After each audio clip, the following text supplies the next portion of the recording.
অনুমতি দেন, জিহাদে যাব, আমি যুদ্ধে যাব। ইমাম জয়নুল আবেদিন কি ইমাম হুসেন কোনারে বাবা, তুমি যদি জিহাদের মাঠে শহীদ হয়ে যাও, আমার নানার বংশ থাকবে না রে জয়নুল আবেদিন। তুমি শহীদ হয় না, তুমি যুদ্ধের মাঠে যেও না, তুমি যুদ্ধের মাঠে যেও না, গেলে শহীদ হলে আমার নানার বংশ থাকবে না। এ জয়নুল আবেদিন, তুমি বেঁচে থাকো রে, আমি হুসেন শহীদ হয়ে যাব, আমি হুসেন কারবালা শহীদ হয়ে যাব। তুমি দুনিয়ার কোনো বাদশার দরবারে বিচার দিও না রে, আমাদের শহীদের খবর দুনিয়ার কোনো বাদশার দরবারে বিচার দিও না। জীবনে কোনোদিন যদি মদিনায় যেতে পারো, আহলে বায়াতির প্রেম ভালোবাসা মহব্বত দরকার আছে কি না? জোরে বলে। নবী বলেন, তোমরা আমার আহলে বায়াতকে ভালোবাসবে আমি রসুলের জন্য, আর তোমরা আমি রসুলকে ভালোবাসবে আল্লাহর জন্য। সুবহানাল্লাহ কন্যা জোরে বলি। তাহলে আমরা আহলে বায়াত কি ভালোবাসব। আহলে বায়াত হলো নূহ নবীর নৌকার মতো, নূহ নবীর কি নৌকার মতো। নূহ নবীর নৌকাতে যারা উঠেছিল প্রাণে বেঁচে গিয়েছিল, যারা আহলে বায়াতের নৌকায় উঠবে তাদেরও জীবন বেঁচে যাবে, জান্নাত ফয়সালা হয়ে যাবে। আর যদি বলি আমরা আহলে বায়াতের নৌকায় উঠতে চাই কি না? আল্লাহ রাসূল সাল্লাল্লাহু আলাইহি ওয়াসাল্লাম হযরত আলী রাদিয়াল্লাহু তাআলা আনহু, মা ফাতিমাতুজ জোহরা রাদিয়াল্লাহু তাআলা আনহা, ইমাম হাসান হুসাইন, মোট হলো 5 জন। রসুল বলছেন তারা আমার আহলে বায়াত। সুবহানাল্লাহ বলি। প্রত্যেক বাবারই তার বংশের পরিচয় হয় তার সন্তান থেকে, ছেলে থেকে। নবী বলেন আমার বংশের পরিচয় হবে আমার নাতি ইমাম হাসান হুসাইন থেকে। সুবহানাল্লাহ ধরে বলি সুবহানাল্লাহ। বংশের পরিচয় করতে কি? আমার নাতি ইমাম হাসান হুসাইনের কাছ থেকে। তারা এসেছিলেন মা ফাতিমাতুজ জোহরার গর্ভ থেকে। মা ফাতিমাতুজ জোহরার আম্মার নাম হলেন হযরতি খাদিজাতুল কুবরা রাদিয়াল্লাহু তাআলা আনহা। মা খাদিজাতুল কুবরার গর্ভ থেকে এসেছিলেন আম্মাজান ফাতিমাতুজ জোহরা। ওনার যখন বিয়ের সময় হলো, লোকেরা প্রস্তাব দিতেছে, নবীজি কারো কাছে বিয়ে দিতে রাজি হন না। হযরত আবু বকর সিদ্দিক রাদিয়াল্লাহু তাআলা আনহু হযরত আলীকে ডেকে বলেন, আলী আমার মন বলতেছে নবী মনে হয় তোর কাছে বিবাহ দিবি। সুবহানাল্লাহ কন্যা সুবহানাল্লাহ। কথা ককে গেল।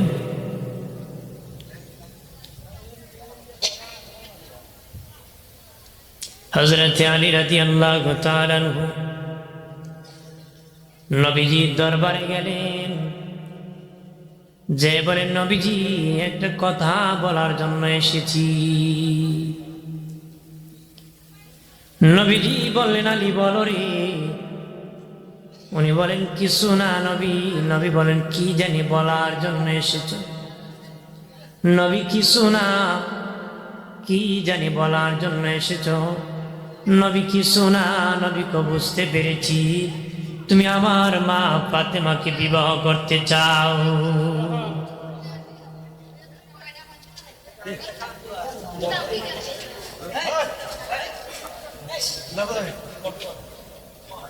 কাকে বিবাহ করতে চাও? ফাতেমাকে। শেষ মুহূর্ত নবী নিজের জবান থেকে বলে দিয়েছেন। সুবহানাল্লাহ। হযরত আলী রাদিয়াল্লাহু তাআলা আনহু বলেন, নবীজি হ্যাঁ কথা বলার জন্য এসেছি, সাহস পেতেছি না গো নবীজি। নবী বলেন আলী রে, আমি তো আগেই রাজি, আমার ফাতেমা রাজি হইলেই চলে। যেরকম সুবহানাল্লাহ। দয়াল নবীজি আম্মা জান ফাতেমার কাছে যেয়ে বলেন, ফাতেমা আজকে এমন একটি যুবক ছেলে তোমাকে বিবাহের প্রস্তাব দিয়েছে, যে ছেলেটা আমার কাছে জীবনের প্রথম মুসলমান, ফাতেমা জি আল্লাহর ভাগ শেরে খোদা আলী, যে পৃথিবীতে কাবা ঘরে আগমন করেছে, আমি রাসূলুল্লাহর কুলে প্রথম কান্না করেছি, আমি রাসূলুল্লাহর তুতু মুবারক প্রথম খেয়েছি। মা, এমন একটা যুবক ছেলে তোমার বিবাহের প্রস্তাব দিয়েছি। কন্যা সুবহানাল্লাহ। আম্মাজান ফাতেমা বুদ্ধিমতী ছিলেন, মনে মনে বলেন, ইচ্ছা করলে আমার বাবা নাম বলতে পারতেন, না বলিয়া এত প্রশংসা করেছেন, নিশ্চিত আমার বাবা আলীর কাছে বিবাহ দিতে চান। উনি নীরবতা পালন করলেন, নীরবতা অনুমতির লক্ষণ। বের হয়ে নবী বলেন, আলী রে, তোর কপাল লাগছে, আমার মা ফাতেমা রাজি হয়ে গেছে।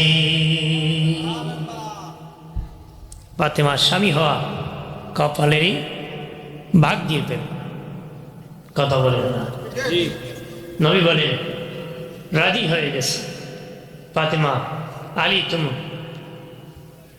আলী তোমার কপাল লাগছে, আমার মা রাজি হয়ে গেছে। সুবহানাল্লাহ। না নবী বললেন, আলী, বিবাহ করবারই কি আছে তোমার কাছে? ডেকে বলেন, নবী, আমার কাছে কিছু নাই।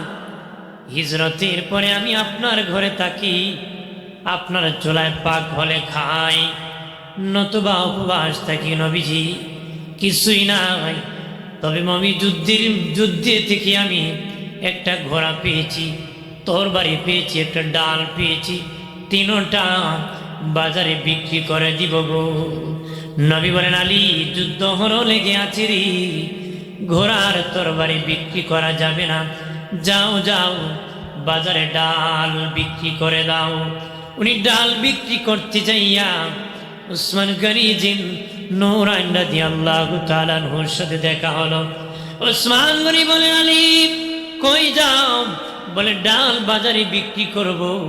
উসমান গনি জিন নূরাইন রাদিয়াল্লাহু তাআলা আনহু বলেন, আলী রে, আমি যদি ডালটা কিনি আমার কাছে বিক্রি করবানি? হ্যাঁ, বিক্রি করব। কত টাকা? হযরত উসমান গনি বলেন, আলী, বেশি যদি থাকতো বেশি দিতাম, যা চেয়ে তা দিয়ে দিব রে, তুমি কি বিক্রি করবানি? হযরত আলী বলেন, উসমান গনি ভাই, আপনি একটা দাম ধরিয়ে নিয়ে যান। সুবহানাল্লাহ। না 180 দিরহাম, নতুন তার 80 দিরহাম, 40 থেকে 80। বলেন, ঠিক আছে, আমি রাজি, বিক্রি করে দিলাম। সুবহানাল্লাহ। না বিক্রি করিয়া টাকা লইয়া দয়াল নবীর দরবারে দৌড় দিতেছেন উসমান গনি রাদিয়াল্লাহু তাআলা আনহু। পিছনে পিছনে বলে, আলী রে, দাঁড়াও দাঁড়াও, আমাকে জিজ্ঞাসা কর নাই ডালটা কেন আমি কিনেছি? না, বলতে পারি নাই, নবী আমার জন্য অপেক্ষা করতেছে। আলী, টাকা পেয়েছো? হ্যাঁ, টাকা পেয়েছি। বিক্রি করেছ? হ্যাঁ, বিক্রি করেছি। যদি মনে কিছু না নিতাম, টাকা তো দিছি, ডালটা উপহার দিয়ে দিতাম। সুবহানাল্লাহ বলেন না। টাকা তো দিছি, ডালটা আমি দিয়ে দিতাম। হযরত আলী রাদিয়াল্লাহু তাআলা আনহু চোখের পানি ছাড়িয়া কান্নায় ভেঙ্গে পড়ে, উসমান গনি ভাই, এই বিপদের দিনে এত বড় উপকার করলা রে, এই বিপদের দিনে এত বড় উপকার করলা, ওই কারণটা আমি উসমান গনি আমি আলী জানতে চাই।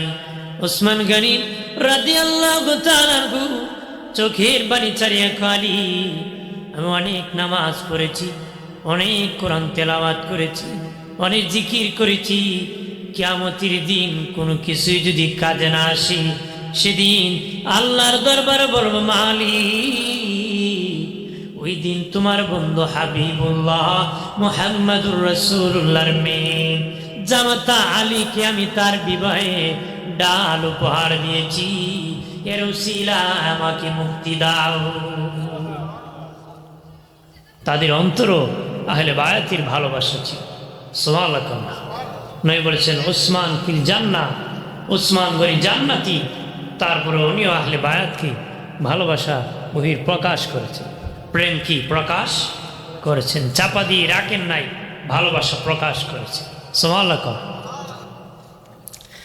বিবাহ হয়ে গেল বাবাজি, অপ্রাণের বাবাজি, যদিও অভাব, ভালো ঘর নাই, ভালো খাবার নাই, তারপর বাবা খিলা খেলি নাই, মারামারি নাই, ধাক্কা ধাক্কি নাই।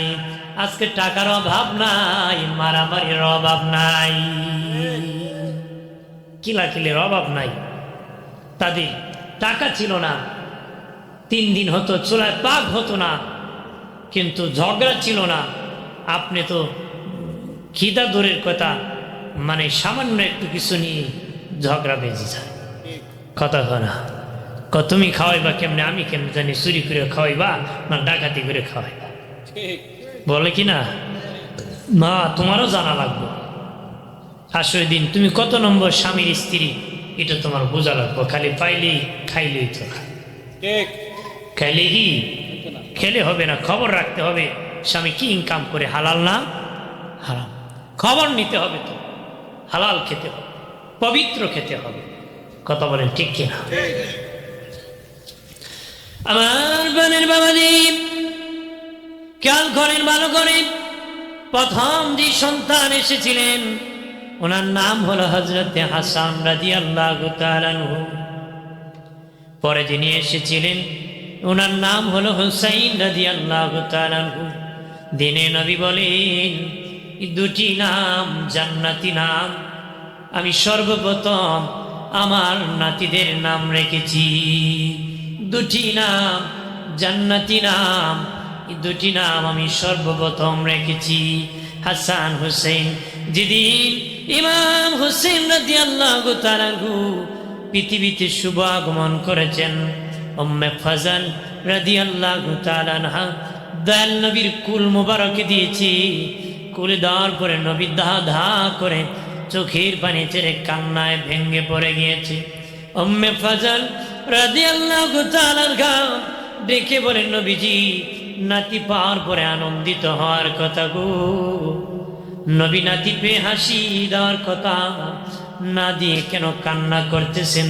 নবী কই, শুনে উম্মে ফজল, শুনে না ভালো করে গো, আমার নাতি, এই ছোট্ট নাতিকে যখন খুলে দিয়েছ, আমি যখন চুমু খাইতেছি, আল্লাহর ফেরেশতা জিবরিল আসিয়া বলে, নবী যে নাতি কিনে চুমু খাইতেছেন, আদর করতেছেন, ওই নাতিকে আপনার মুনাফিক উম্মতেরা কারবালায় শহীদ করে দিবে। এই জন্য আমি কান্না করতেছি, এই জন্য আমি কি।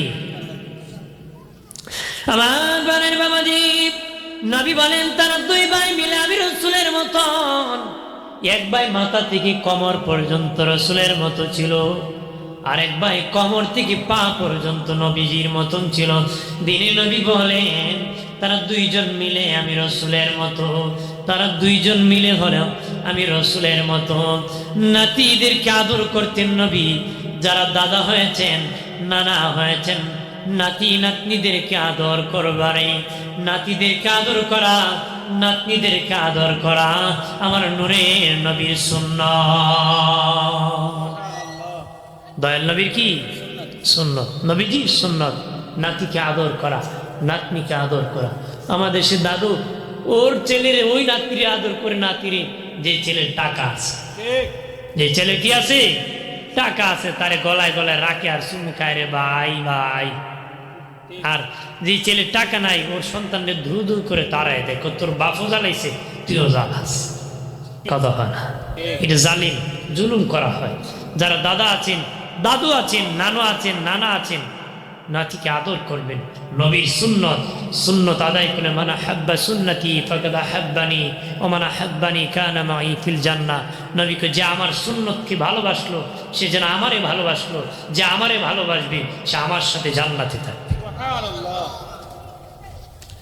আমার বানের বাবাজি খেয়াল করেন ভালো করে, নাতিদেরকে নবী আদর করতেন, যতন করতেন। ঘরে খাবার না থাকলে নবী ব্যবস্থা করে দিতেন। দৌড়ায় নবী দরবারে আসলি নবীর নূরের চেহারার দিকে তাকাইলে তাদের খিদা নিবারণ হয়ে যেত, তাদের খিদা নিবারণ হয়ে যেত। বাবাজি, ঘরে খাবার যখন থাকতো না, নবী জিব্বা মুবারকের মধ্যে তারা জিব্বা লাগাতো, খিদা নিবারণ হয়ে যেত। খিদা কি হতো? নিবারণ হয়ে যেত। এর মানে হযরত আলী রাদিয়াল্লাহু তাআলা একদিন আল্লাহ নবীর হুজরার পাশে ঘোরাঘুরি করতেছেন। নবী বলেন, আলী রে, কি জন্য তুমি ঘোরাঘুরি করতেছো? নবী কিছু না, নবীকে বুঝতে পেরেছি খিদার যন্ত্রণায় ঘুরতেছো। আলী, যাও যাও, সামনে দেখো একটা খেজুর গাছ আছে, ওই খেজুর গাছকে বলিও আমি রাসূলুল্লাহ বলেছি তোমাকে খেজুর দেওয়ার জন্য। আলী বলেন, আমি দৌড়ে গেলাম, খেজুর গাছের দিকে তাকাইলাম, তাকে দেখি গাছে কোনো খেজুর নাই, খেজুরের সময় না। বললাম, গাছ, নবী বলেছেন আমাকে খেজুর দাও। বলতে দেরি, গাছের মাথা থেকে পাকা পাকা খেজুর পড়তে দেরি হয় নাই। নারে তাকবীর, নারে রিসালাত, আহলে সুন্নাত ওয়াল জামাত, পাকে পাঞ্জাত। ভাইরা আমার, খেয়াল করেন, ভালো করে। নানার নাতির প্রেমের কথা, ভালোবাসার কথা বাবাজি। নানাকে ডেকে বলে, নানা ঘোড়া কিনে দিবানি। কত মানুষ ঘোড়া দৌড়ায়, আমরা ঘোড়া পাই না, ঘোড়ার পিঠে চড়বো গো নানা, ঘোড়া কিনে দিবানি। কোন নানা চায় না নাতিরে কিনে দিবে, কোন দাদা চায় না রে নাতিকে কিনে দিবে। সবার ইচ্ছা হয় নাতিকে কিনে দিবি, খেলনা দিবি, কিছু দিবি কিনে। নবীর ইচ্ছা দিবেন, সম্বল না, দিতে পারেন না। ইমাম হাসান হুসাইন মায়ের কাছে ডেকে বলে, মা, ও মা, মাগো নানা কই? বলতেছি, তোদের নানা মসজিদ নববীতে নামাজ পড়তেছি। দুই ভাই দৌড়ায় দেখি নবী নামাজে সেজদায় পড়ে আছে। এক ভাই আর এক ভাইকে ডেকে বলে, ভাই, হাসান হুসেনকে ডেকে বলে, ভাই, নানাকে বলেছি ঘোড়া কিনে দিবি, নানা ঘোড়া দেয় না। আজকে নানা ঘোড়ার মতন সেজদায় পড়ে আছি, পিঠটা আছে, আমি পিঠে বসে যাব, তুমি আমার পিছনে বলবারে। ইমাম হোসেন হাসান রাদিয়াল্লাহু তাআলা উঠিয়া নবীজির কান মোবারকে ধরেছি, ডেকে বলে, ভাই, আমি নানার কানে লাগাম ধরেছি, তুমি আমার পিঠে পিছনে বসে নানার বাবরি চুলে ধরে বসে যাও। নানার বাবরি চুলে বসে যাও। দুই ভাই উঠিয়া নবীজির পিঠ মোবারকে বসে গেল। এক ভাই কানে লাগাম ধরল, আর এক ভাই চুল মোবারকে ধরলো। অনেকক্ষণ হয়ে যায়, দুই ভাই নামে নাম। নবীজি চেনেন দুই ভাইকে নামাইয়া দিবেন। ডান হাত মোবারক কানা উপর দিকে নবী দিতেছেন। এমনি জিবরিল আসিয়া বলেন, নবীজি, ও আমার নবী, খবরদার হাত উঠাবেন না, দুই ভাইকে নামায় দিবেন না। আল্লাহ চেয়ে চেয়ে দেখতেছি, আল্লাহর কাছে বড় পছন্দ লেগেছে। তারা দুই ভাই যতক্ষণ পিঠ থেকে নামবে না, ততক্ষণ আপনি নামায় দিবেন না। জোরে কর না সুবহানাল্লাহ। তারা যতক্ষণ পিঠ থেকে নামবে না, ততক্ষণ নামায় দিবে। অনেকক্ষণ পরে দুই ভাই ইচ্ছা করে পিঠ থেকে নেমে গিয়েছি। এক ভাই আর এক ভাই বলতেছি, অনেকক্ষণ হয়ে গেছে, নেমে যায়। নামছে, নবী সেজদার থেকে ওঠেন না। এবার নবীর কানের কাছে কয়, নানা উঠো গো নানা, সেজদার থেকে ওঠেন নানা। নানা রাগ করছেন নাকি, গুসা করছেন নাকি? নানা সেজদার থেকে উঠে যান, আম্মা রুটি বানাইছে, যাই আমরা একসাথে খাই। মাইকটা ফ্রি না, মাইক নেন, মানে একটু ভার আছে, মাইকটা ভার লাগে, কথা টানতি ভার একজন হালকা করে, আমার কথা ভার করে। বলতেছি কি, চলো আম্মা রুটি বানাইছি, সেখানে যে খাবো। সেখানে কি কি নবীজি সেজদা থেকে উঠিয়া দুই নাতিকে লইয়া দয়াল নবী দরবারে গেলেন। মা ফাতিমার হুজরার মধ্যে গেলেন। ফাতিমাতুজ জোহরার হুজরা কি মা ফাতিমা রুটি বানাইছি। এবার দুই ভাই ডেকে বলে, নানা রুটি খাওয়ার আগে একটা প্রশ্নের উত্তর দিবেন। বলো রে নাতিরা, কি প্রশ্ন? নানা বলেন, গো আল্লাহর দরবারে আপনার মর্যাদা বেশি না আমাদের মর্যাদা বেশি? নবীজি বললেন, নানা রে নাতিরা বলো, তোমরা বলো রে কার মর্যাদা বেশি? দুই ভাই ডেকে বলে, না না আমরা যদি বলি আমাদের মর্যাদা বেশি। কেমনে রে নাতিরা তোমাদের মর্যাদা বেশি? কয় শুনেন নানা, নানা আমাদের বাবা হলেন শেরে খুদা আলী, যিনি আল্লাহর বাঘ 800 মণ ওজনের কিল্লা ঘি কবাটের ভেঙ্গে তিনি যুদ্ধ করেছি। আর আমার বাবা জীবনের প্রথম মুসলমান, আপনার হাতি আমার বাবা যুদ্ধের সেনাপতি। নানা গো জানতে চাই আপনার বাবা কোন যুদ্ধের সেনাপতি? আমার বাবা যুদ্ধের সেনাপতি, আপনার বাবা কোন যুদ্ধের সেনাপতি? নবী বললেন, নাতিরা রে আরো বলো। বলেন নানা, বলো নানা।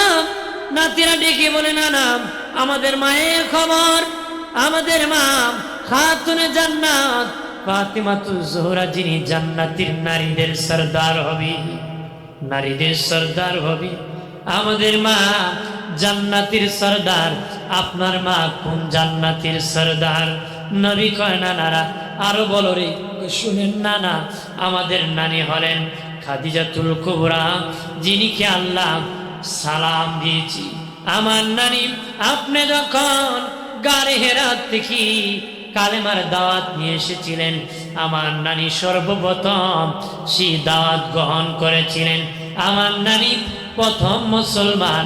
ও নানা জানতে চাই আপনার নানি কত নম্বর মুসলমান?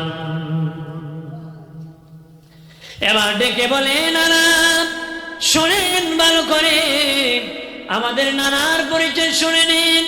আমাদের নানা আখিরি নবী, রাহমাতাল লিল আলামিন, শফিউল মুজনবিন, ইমামুল মুরসালিন, রাহমাতাল লিল আলামিন। আমাদের নানা শেষ নবী। ও নানা আপনার নানা কোন নবী? সুবহানাল্লাহ। আপনার নানা কোন নবী? দয়াল নবী ডেকে বলেন, নাতিরাম আমার নাতিরাম, তোদের নানার অনেক দাম বেশি, তোদের নানির অনেক দাম বেশি, তোদের মায়ের অনেক দাম বেশি, তোদের বাবার অনেক দাম বেশি। এই হিসাবে তোরা আমার চেয়ে দামি। দুই ভাই ডেকে বলে, নানা একটা সিদ্ধান্ত হয়েছে, আর একটা সিদ্ধান্ত আপনাকে দিতে হবে। বলো রে নাতিরাম, কি দিতে হবে? নানা বলো, হুসাইনের মর্যাদা বেশি না আমি হাসানের মর্যাদা বেশি? একটু বলে দিবেন। বলো, তোমাদের দুইজনের মর্যাদা আমি বলে দিব রে। রে আমার নাতিরা, তোমরা দুইজন মিলে আমাকে কালেমা পড়ে শোনাও। দুই ভাই মিলিয়া কালেমা পড়ে শোনাইছি। নবী কয়, হাসান হুসেন রে, যখন হুসাইন কালেমা পড়েছি বুঝেছি হাসান পড়েছি, হাসান যখন পড়েছি বুঝেছি হুসেন পড়েছি। আমি অনুমান করতে পারি নাই, অনুভব করতে পারি নাই, নাম্বার দিতে পারি নাই। দুজনের মনে হয় সমান কালেমা। আরো জোরে কর। এবার নবী বলেন, নাতিরা তোমরা কালেমা লিখে দেখাও, লিখে কালেমা দেখাও রে। দুই ভাই মিলিয়াম কালেমা লিখে দেখেছি। নবী হাতে নিয়ে বলেন, হাসানের লেখার দিকে মনে হয় হুসাইন লিখছি, হুসাইনের লেখার দিকে তাকাইলে মনে হয় হাসান লিখছি। আমি অনুমান করতে পারি না কোনটা কার লেখা কতটুকু সুন্দর। দুজনের একই রকম সুন্দর। এবার দুই ভাই বলে, নানা বলেন, তাড়াতাড়ি বলেন। ও নানা বলেন গো, কার মর্যাদা বেশি, কার সম্মান বেশি? বলতেছে নানা, নানা বলে দাও। নবী বলেন, দুই ভাই দাঁড়াও, যে লম্বা বেশি হবে তার মর্যাদা বেশি হবে। নবী ভেবেছেন এক ভাইয়ের তুলনায় হুসেনের তুলনায় হাসান 11 মাসের বড়, মনে হয় হাসান একটু লম্বা হবে। দুই ভাই দাঁড়াইছে, জিবরিল আমিন আসিয়া নবীকে জানাই দিল, নবী এইভাবে হবে না, স্কেল দিয়েছে আল্লাহ, দুই ভাইকে মাপ দেন, দুই নাতিকে মাপ দেন, যে লম্বা হবে তার মর্যাদা বেশি হবে, সমান হলে সমান মর্যাদা হবে। নবীজি স্কেল দিয়ে মাপ দেয়া বলেন, না না, দুই ভাই সমান, কেউ কারো থেকে লম্বা নয়। এরে নাতি ইমাম হাসান হুসেইন, তোদের মর্যাদা আল্লাহর দরবারে সমান। সুবহানাল্লাহ, আল্লাহর দরবারে কি সমান মর্যাদা। আরো দূরে বলি, ভাই আমার খেয়াল করেন, ভালো করেন, দুই ভাইয়ের মর্যাদা আল্লাহর দরবারে সমান। দুই ভাই বাবাজি নবীজি যখন বিদায় হয়ে গেলেন, সবচেয়ে বেশি কান্না করেছিলেন আম্মা জান ফাতেমাতুজ জোহরা। বেলালে হাফসি, পুরুষের মধ্যে বিলাল বেশি কান্না করেছিলেন, মহিলাদের মধ্যে আম্মা জান ফাতেমা বেশি কান্না করেছিলেন। তারা দুজন বেশি কান্না করেছিলেন। নবীজি ফাতেমাতুজ জোহরার কানাকানি বলেছিলেন, ফাতেমা কান্না করিস না রে মা, তোর কান্না আমি সহ্য করতে পারি না। আমি কথা দিতেছি, আমার বিদায়ের পরে সর্বপ্রথম তোমার সাথে আমার দেখা হয়ে যাবে।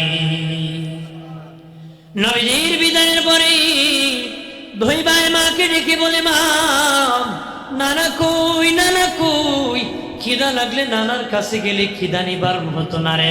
নানার নূরের চেহারার দিকে তাকে, মাগো নানা কই, বলে তোদের নানা আর আসবেন না, বিদায় হয়ে গেছে। কিতাবে এসেছি নবীর বিদায়ের পরে নবী রোজার উপর দুই ভাই যায় ঘুমায় পড়তো। নবীজি রোজার উপর ঘুমায় পড়তো। দিনে নবী রোজার ভিতর থেকে তাদের সাথে কথা বলতেন, তারা উপর থেকে জবাব দিতেন, তারা উপর থেকে নবীর সাথে কথা বলতেন, নবীজি রোজার ভিতর থেকে কথার উত্তর দিতেন। নানা নাতি রোজার মধ্যে আলাপ আলোচনা করতেন। তারা নবীজি রোজা মুবারকের উপরে ঘুমায় পড়তো। প্রাণের বাবাজি একদিন দয়াল নবী রোজা মুবারকের উপর তারা দুই ভাই শুয়ে পড়েছে। নবী বলেন, হাসান হুসেইন যাও তাড়াতাড়ি করে আমার পাশে প্রতিদিন আসতে পারবা, কিন্তু আজকে তোমাদের আম্মা বিদায় হয়ে যাবে, আর কোনোদিন মায়ের সাথে দেখা হবে না রে।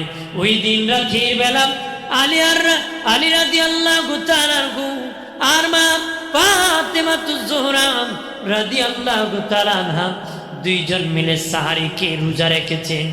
হযরত আলী রাদিয়াল্লাহু তাআলা আনহু নামাজ পড়ানোর জন্য চলে গিয়েছেন, আর মা ফাতেমাতুজ জোহরা হুজরা শরীফের নামাজের মধ্যে নামাজ পড়তেছেন।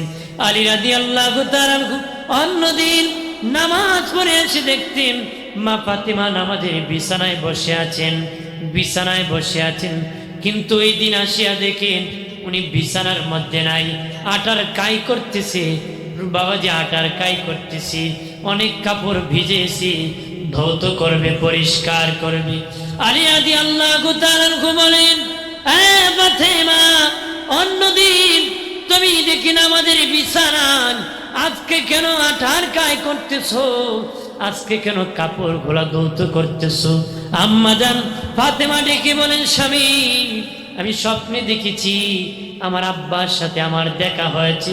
আমার বাবা বলেছে, ফাতেমা সাহারিকে আলীর সাথে ইফতার করবা, আমি বাবার সাথে জান্নাতি। ফাতেমা রে ফাতেমা, সাহারিকে আলীর সাথে আর ইফতার করবা, আমি বাবার সাথে জান্নাতি। আল্লাহু আকবার বলে না, তাহলে আমি ইফতারের আগে ইন্তেকাল হয়ে যাব, ইফতারের আগে ইন্তেকাল হয়ে যাব। এই জন্য জীবনের শেষ আডার কাই করতেছি, জীবনের শেষ কাপড় ভিজাইছি। বলতেছেন, স্বামী মেহেরবানি করে ক্ষমা করে দিবেন, মেহেরবানি করে ক্ষমা করে দিবেন, মাফ করে দিবেন, কারণ জীবনে অনেক কষ্ট দিয়েছি, ক্ষমা করে দিবেন, কিয়ামতের দিন বাবার সামনে আমাকে লজ্জায় ফেলে দিবেন না। হযরতে আলী রাদিয়াল্লাহু তাআলা আনহু চোখের পানি ছেড়ে বিনয় বিনয় বলেন, ফাতিমা শরম দিও না রে ফাতিমা, নবী কত ধনী ব্যক্তি বিবাহের প্রস্তাব দিয়েছে, বিবাহ দেন নাই, আমি গরিব আলীর ঘরে নবী বিবাহ দিয়েছে। ফাতিমারে জীবনে ভালো ঘরে রাখতে পারি নাই, ভালো একটা কাপড় দিতে পারি নাই, ভালো খাবার খাওয়াইতে পারি নাই রে, মেহেরবানি করে ফাতিমা কিয়ামতের দিন নবীর সামনে আমাকে লজ্জা দিও না রে, আমাকে ক্ষমা করে দিও রে। ও বাবাজি, ইমাম হাসান হুসাইন রাদিয়াল্লাহু তাআলা আনহু আসিয়া দেখেন তাদের আব্বা আম্মা কান্না করতেছে, ডেকে বলে, বাবা মা কেন কান্না করতেছো? কি জন্য গো মা কান্না করতেছো? নানা আমাদেরকে বলেছি আপনারা কি বিদায় হয়ে যাবেন, কোথায় যাবেন? আর কি জীবনে পাবো নাকি? কোথায় যাবেন গো আম্মা? মা ফাতিমা বলে, বাবা বহু দূর চলে যাব। দুই ভাই বলে, মা আমাদেরকে কি নিবা না? না তোদেরকে নিব না, তোদের আব্বুকে নিব না, অনেক দূর আমি চলে যাব। আমাদেরকে কি নিবা না? দুই ভাই চোখের পানি ছেড়ে কান্দি। এবার আম্মা জান ফাতেমা বলেন, হাসান হুসেন জীবনে অনেক গোসল করাইছি, আজকে জীবনের শেষ গোসল তোদেরকে আমি করাইতেছি। বাবাজি স্বামী আলীকে ডেকে বলেন, স্বামী জীবনে অনেক অজু বানাই দিছি, আজকে জীবনের শেষ অজু করাই দিতেছি। এই বলতে বলতে বাবাজি সন্তানদেরকে গোসল করালেন, স্বামীকে অজু বানাই দিলেন। এরপরে জোহরে পরে প্রচন্ড জ্বর উঠে গেল। জ্বর যখন উঠে গেল তিনি তখন বাবা দোয়া করতেছে আল্লাহর কাছে, ও মালিক আল্লাহ, ও মালিক আমি দোয়া করি আমার সন্তানের শাহাদাত কবুল করিও, আমার স্বামীর শাহাদাত কবুল করিও, আমি ফাতেমারও তুমি কবুল করিও। এর উসিলায় কিছু চাই না, আমার নানার গুনাহগার উম্মতের নাজাত চাই। আমার কথা বোঝা যায়? ধরে কোন বোঝা যায়? কথা বুঝেন না অস্পষ্ট হয়? একটু মনোযোগ দিয়ে শুনুন। আজকে প্রধান মেহমান আশিক হিসাবে এসে গেছেন। মারহাবা ভাই আমার খেয়াল করেন, ভালো করে আবরানের বাবাজি হযরতে মা ফাতেমাতুজ জোহরা স্বামীকে ডেকে বলেন, স্বামী ওসিয়ত করে যায় আমার ইন্তিকালের পরে আপনি তাড়াতাড়ি দাফন করে দিবেন রাতের বেলা, কোনো বেগানা লোক খবর দিবেন না।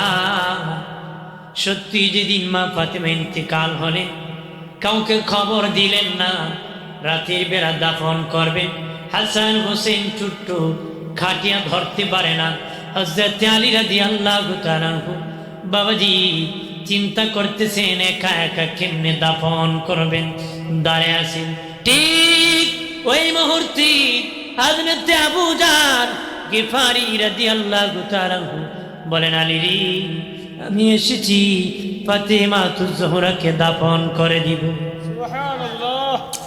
তখন হযরত আলী রাদিয়াল্লাহু তাআলা বলেন, রে আবু জার তোমাকে তো আমি দাওয়াত করি নাই, কেন তুমি এসেছ? আবু জার গিফারি বলেন, আলী বিনা দাওয়াতে আসি নাই, বিনা দাওয়াতে আসি নাই। আমি এশারের নামাজ পড়ে যখন ঘুমিয়ে পড়েছি আল্লাহ নবী আমাকে বলেছে, আবু জার আমার আলী আমার মা ফাতেমার লাশ নিয়ে অপেক্ষা করতেছে, একা একা দাফন করতে পারতেছে না। আবু জার তোমাকে আমি দাওয়াত করতেছি, যাও আমার মা ফাতেমাকে দাফন করার কাজে সহযোগিতা করো।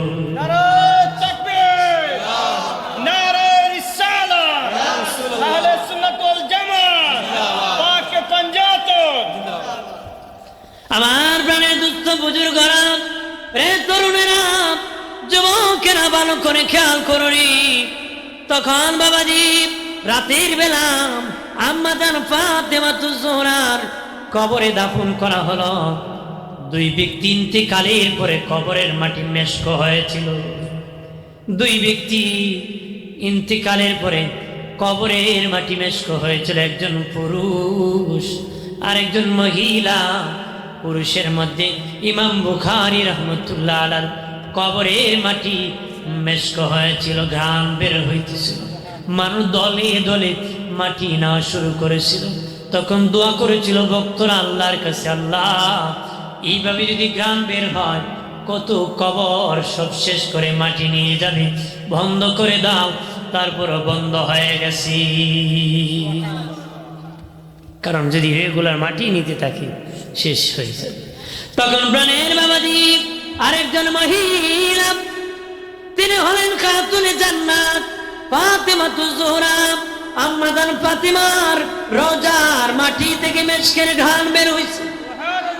আর ধরে বলি রে প্রাণের বাবাজি, এবার তাদের বাবা আলী রাদিয়াল্লাহু তাআলা আনহু আছেন, আর দুই ভাই হাসান হোসেন আছেন। মন মরা মা নাই, নানা নাই, মাও নাই, বাবা আছেন, বাবা তাদেরকে দেখে রাখেন। হযরত আলী রাদিয়াল্লাহু তাআলা আনহু মসজিদে কুবার মধ্যে নামাজ পড়ার জন্য রওনা হয়েছেন। ফজরের নামাজ ইমামতি করবে, দেখেন নতুন মুসল্লির আগমন হয়েছে। লম্বা দাড়ি, মাথায় বাগড়ি, ইমামতি শুরু করেছেন। প্রথম রাকাত শেষ করি, দ্বিতীয় রাকাতে সিজদায় যখন চলে গেছি, ওই মুনাফিক মুসল্লিরা আমার হুজুরের আদরের সাহাবী হযরত আলী রাদিয়াল্লাহু তাআলা আনহুর উপর অতর্কিত আঘাত শুরু করছে, তীর মারা শুরু করছে, চাকু দিয়ে আঘাত করা শুরু করছে। আঘাত করতে করতে রক্ত দেওয়া শুরু হয়েছে। 81টা আঘাতের পরে আমার হুজুরের আদরের সাহাবী হযরত আলী রাদিয়াল্লাহু তাআলা আনহু এই মসজিদে কুবার মধ্যে শাহাদাত বরণ করেছে। তারও মুসল্লি ছিল বাবা, তারও ইমানদার দাবি করে, কিন্তু মসজিদে নবীর খলিফাকে শহীদ করেছে। চিল্লায় বলে নাউযুবিল্লাহ। রে প্রাণের বাবাজি খেয়াল করেন ভালো করে, আলী রাদিয়াল্লাহু তাআলা বিদায় হয়ে গেলেন। দিনে নবী বলেছেন আমার বিদায়ের পরে খেলাফত থাকবে 30 বছর, আমার বিদায়ের পরে থাকবে খেলাফত 30 বছর। আল্লাহ নবী বিদায়ের পরে হযরত আবু বকর সিদ্দিক রাদিয়াল্লাহু তাআলা আনহু হলেন প্রথম খলিফা, দ্বিতীয় হযরত ওমর ইবনুল খাত্তাব রাদিয়াল্লাহু তাআলা আনহু, তৃতীয় হযরত উসমান গনি জিন্নুরাইন রাদিয়াল্লাহু তাআলা আনহু, চতুর্থ হযরত আলী রাদিয়াল্লাহু তাআলা আনহু। আলী রাদিয়াল্লাহু তাআলা আনহু যেদিন ইন্তেকাল করলেন ওই দিন থেকে বাবাজি 30 বছর পূরণের আরো 6 মাস বাকি ছিল। সেই দিন থেকে 30 বছর পূরণের আরো 6 মাস বাকি ছিল। এখন তো এই 6 মাস খলিফা বলা যাবে। দিনের নবী বলেছেন আমার বিদায়ের পরে 30 বছর খলিফা থাকবে, আমার খলিফা দাবি করতে পারবে। সব সাহাবীরা একত্র হইয়া সম্মিলিতভাবে মিটিং করিয়া বাবাজি ইসলামের পঞ্চম খলিফা হিসেবে মনোনীত করেছিলেন। তিনি হলেন আমার হুজুরের আদরের নাতি ইমাম হাসান রাদিয়াল্লাহু তাআলা আনহু। পঞ্চম খলিফা ইমাম হাসান রাদিয়াল্লাহু তাআলা। মারহাবা কর। ইমাম হাসান রাদিয়াল্লাহু তাআলা আনহু পঞ্চম খলিফা হয়ে দায়িত্ব পালন করতেছেন। 6 মাস যখন হয়ে গেল বাবা, তখন আর খলিফা বলা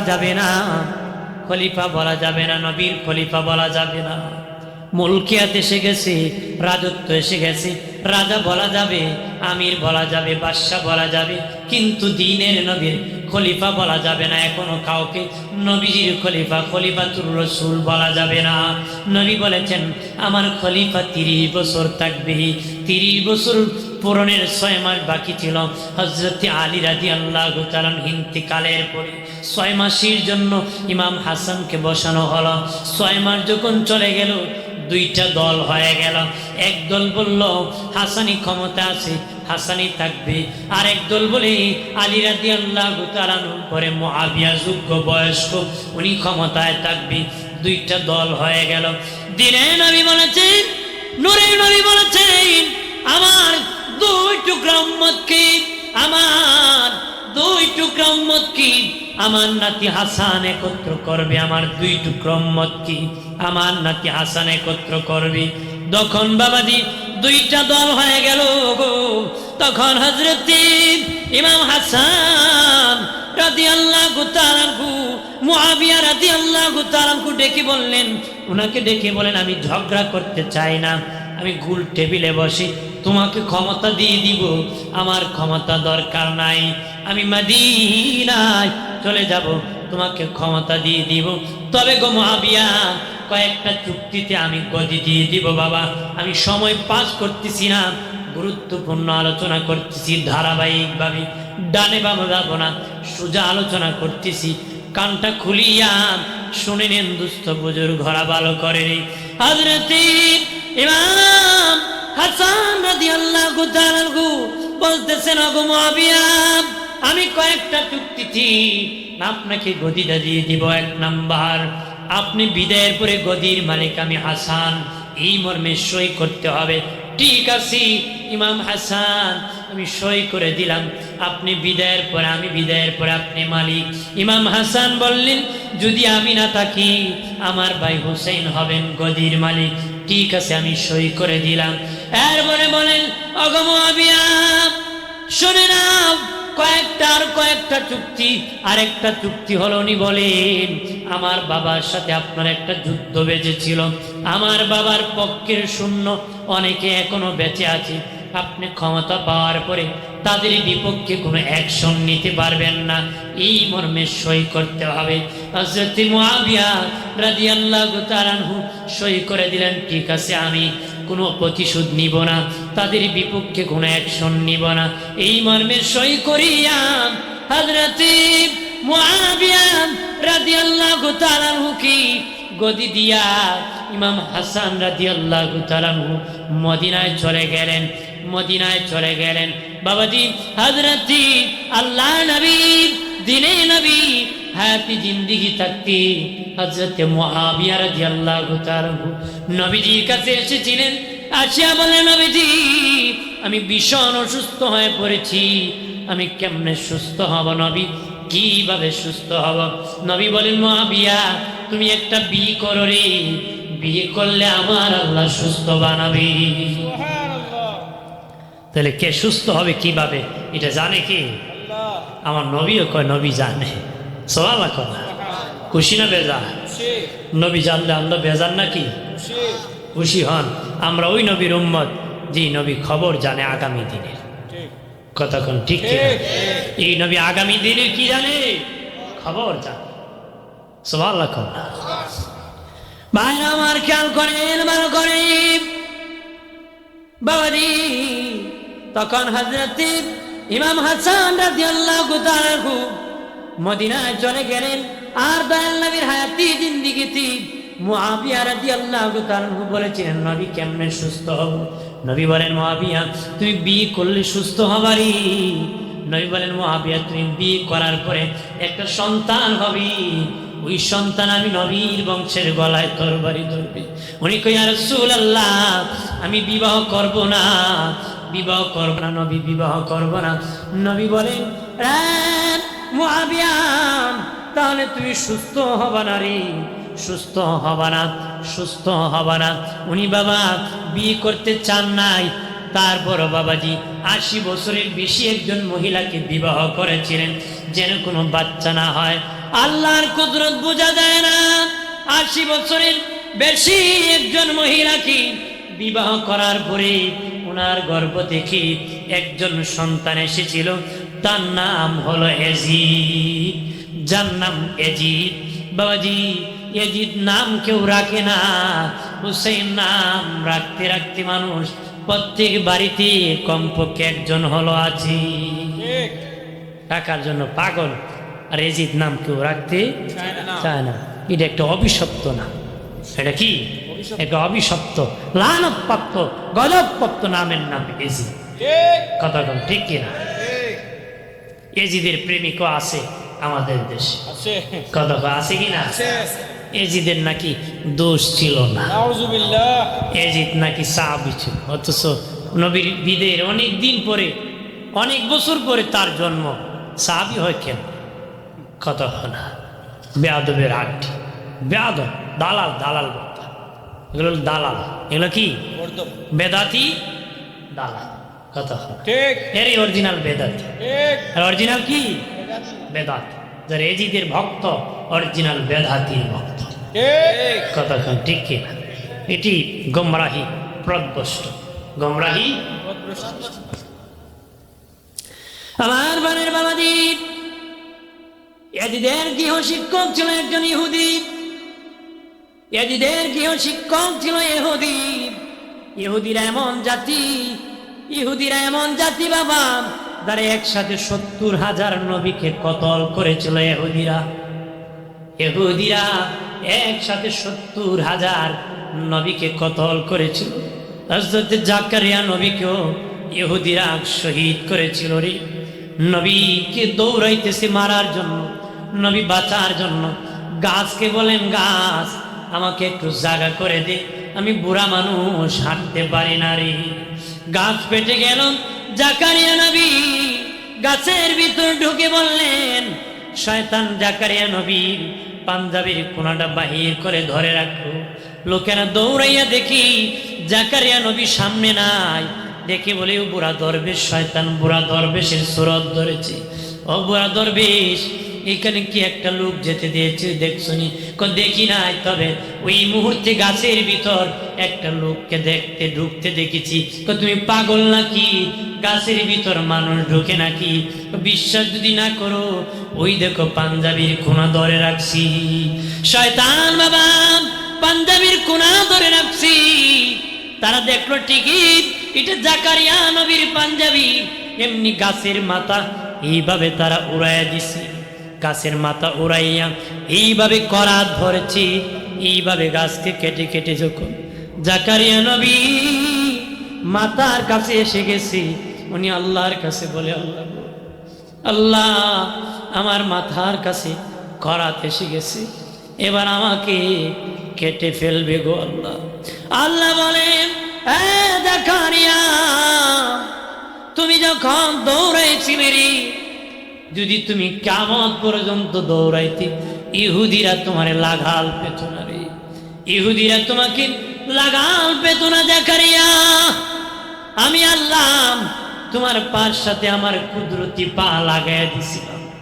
তুমি না দৌড়াইয়া গাছের ভিতর কেন ঢুকলা রে? গাছের কাছে কেন সাহায্য চলা রে? এবার জাকারিয়া তুমি কিন্তু 2 খণ্ড হতে হবে। তবে খবরদার, জাকারিয়া 2 খণ্ড হওয়ার সময় যদি শব্দ করো রে, নবুয়তির দপ্তর থেকে তোমার নাম কেটে দিব। জাকারিয়া নবী মাতার তালুর কাছে করাত কাটতে কাটতে কিতাবে লিখেছি, পিঠের দিক একদিকে চলে গেছে, পেটের দিক আর একদিকে চলে গেছে। পিঠের দিক একদিকে চলে গেছে, আর বাবা বুকের দিক আর একদিকে চলে গেছে। এরপরে নবী হু করে নাই, এরপরে হু করে নাই। তখন হযরত ইয়াহিয়ার বয়স, জাকারিয়া নবীর সন্তান ইয়াহিয়ার বয়স 30 বছর। উনি বাবার লাশ দেখিয়া কাঁদতে কাঁদতে অস্থির, লাশ লইয়া বহুদূর চলে গেলেন। এই দেশে আমার বাবার লাশ রাখবো না, যে দেশে ইহুদিরা আমার বাবাকে কেটে দিয়েছে, ওই ইহুদিরা এমন খারাপ বাবা, একদিনে 70,000 নবীকে তারা কতল করেছিল। বলেন রে বাহু, বলেন কোটিজনের মুসলিম জনতা, যদি উস্তাদ যদি নবী হত্যা করতে পারে, ছাত্র তো নাতি হত্যা করা কোনো ব্যাপার না রে। ছাত্র তো নাতি হত্যা করা ব্যাপার না। ওই ইয়াজিদের গৃহ শিক্ষক ছিল ইহুদি। এই জন্য বলেছি, সন্তান কার কাছে পড়াও একটু খবর নিয়ে দেখো। ওই যে উস্তাদের কাছে পড়াও, উস্তাদ বেঈমান না ইমানদার, পথভ্রষ্ট না আল্লাহর পথে আছে, খবর নিতে হবে। ভালো না মন্দ না নিয়ে শুধু পড়ালেখার ভালো খবর নিয়ে দৌড়ায় না, এই সন্তান 12টা বাজাই দিব। এই সন্তান কি বাজাইব? বহু সুন্নি ঘরে সন্তান, সুন্নির ঘরে বাবা সন্তানকে ভর্তি করে বদ আকিদার মাদ্রাসায়, ঠিক পথভ্রষ্টদের কাছে দেয়, এখানে নাকি ভালো পড়ায়। পরে হে আকাম কুকাম খুইয়া পরে বন্দে বন্দে দৌড়ে। ঠিক কথা হয় না, ঠিক জোরে বলেন না। ঠিক আকাম কারণ উস্তাদি শিখেছি, কথা হয় না। বেশি করে লাভ নাই, বেশি করে কি লাভ নাই। এই জন্য বাচ্চা কি উস্তাদকে তার পরিচয় জানতে হবে, উস্তাদের পরিচয় কি জানতে হবে। ভালো শিক্ষক ইমানদারের কাছে শিখাতে হবে। বেটার ব্যক্তির নাই ইমাম, ইমান নাই তারই, সে কি ইমান শিখাবে? ঠিক কতক্ষণ ঠিক কিনা, জোরে বলেন ঠিক কিনা। কইব না আমার বাচ্চা ছোট্ট পরে আনবো, ঠিক করে ফেলবো, ঠিক হবে না বাবা। কাদা থাকতে যদি মাটির পাতিল ঠিক না করেন পরে ঠিক হবে না, জাতা দিলে ভেঙ্গে যাবে। ঠিক জাতা দিলে কি যাবে? ভেঙ্গে যাবে। কাদা থাকতে ঠিক করতে হবে। কাদার সময় দিছেন, পরে দিব জাডা মারব, কথা হয় না, মারবো কি না? ওই একটা ছোট্ট বাচ্চা বয়স 6 বছর, 5 থেকে 6 হবে, তো 1 সপ্তাহ আগে একটা কওমি মাদ্রাসায় ভর্তি করছে। কি মাদ্রাসা? কওমি মাদ্রাসা। আচ্ছা, 1 সপ্তাহ পরে মারা গেছে এর একজন আত্মীয়, নানা বাড়ির, কি নানা বাড়ির চাচার তো মামা, তে আসছে জানাজা। জানাজা কি আসছে, জোহরের নামাজ পড়তে যায়, আমার প্র্যাকটিক্যাল শুনি বাস্তব। এর নানার দিঘা, নানা তুমি ওয়াবি না শুন। চিন্তা করেন, কয় সপ্তাহ থাকছে? 1 সপ্তাহ। 1 সপ্তাহ 7 দিন। তাই কে নানার দিঘা, মূলত ওই বাচ্চার ফ্যামিলিও শুননি, তার নানার ফ্যামিলিও কি সুন্নি। শুননি। বাচ্চারা ভর্তি করছে কি এটা কম আছে। তাই কয় নানা, কয় নানা তুমি ওয়াবি না শুনি। কয় এই, তুই এটা জিজ্ঞাসা কর। নানায় কয়, নানায় কয় তুই কি? কয় আমি ওয়াবি। না, ওই- একই কয়। তার মানে 1 সপ্তাহ আগে আলিফ ভাই এবার আগে হে ওয়াবি শুনি গাইছা, ঠিক কথা হয় না। ঠিক কি শিখেছে? এটা আগে শেখায়। এটা আগে কি দে, আগে বীজ দে, আগে কি বীজ দে। জাত 50 দিব না 75 না 100 দিব, মানে যে 2-1টা দেওয়া যায়। এই জন্য সতর্ক হতে হবে, কথাগণ ঠিক কিনা। ঠিক এমন মাদ্রাসায় পড়েন না যে মাদ্রাসা পড়লে দোয়া করে না আপনার জন্য। ঠিক এই মাদ্রাসায় পড়ে লাভ আছে? যে মাদ্রাসায় পড়লে সন্তান কাঁদে না, বাবার জন্য মায়ের জন্য দোয়া করে না, ওই মাদ্রাসায় পড়ে কোনো লাভ নাই। ঠিক ওই জ্ঞান অর্জন করে লাভ নাই, যে জ্ঞানের দুনিয়া আখেরাতে কোনো কাজে আসে না। ঠিক আল্লাহর কাছে ওই জ্ঞান চাবেন যে জ্ঞানের দ্বারা দুনিয়া আখেরাতে কাজে আসে। মারহাবা কর, মারহাবা আর জোরে। মারহাবা।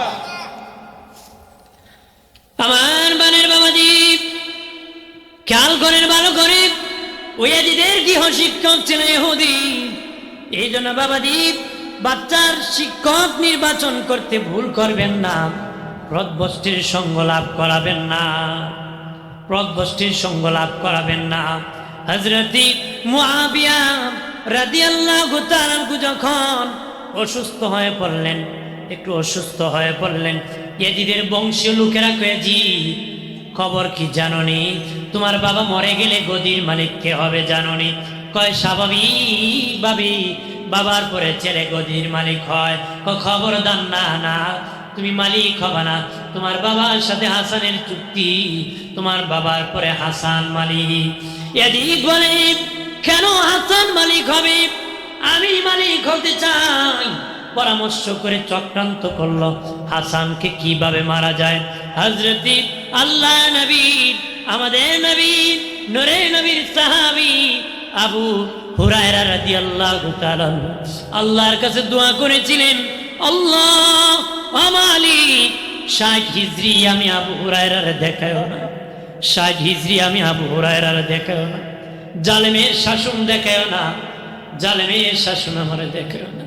সত্যি 60 হিজরির আগে নবীর সাহাবী আবু হুরায়রা বিদায় নিয়েছিলেন পৃথিবীর থেকে।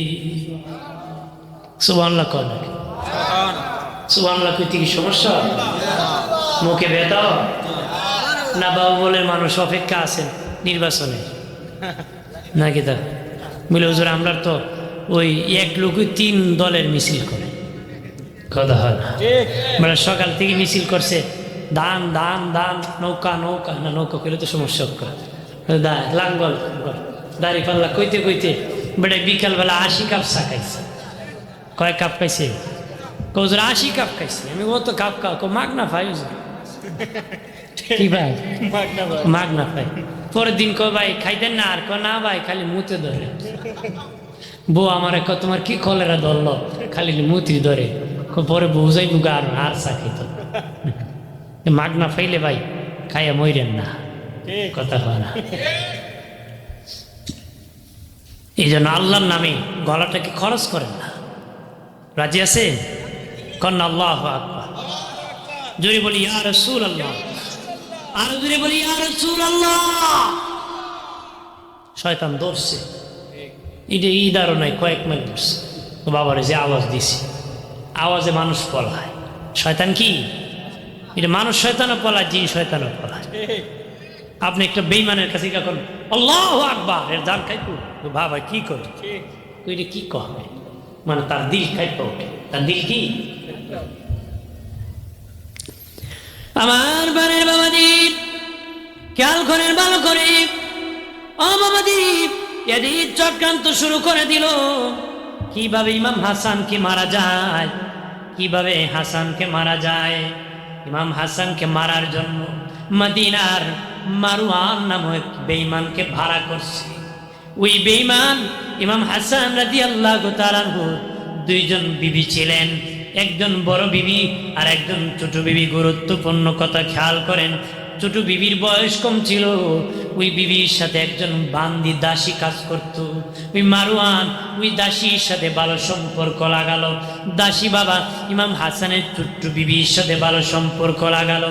মহিলাদের অর্ধেক আকল, আর বাবা কম বয়স ছিল, আকল কম ছিল।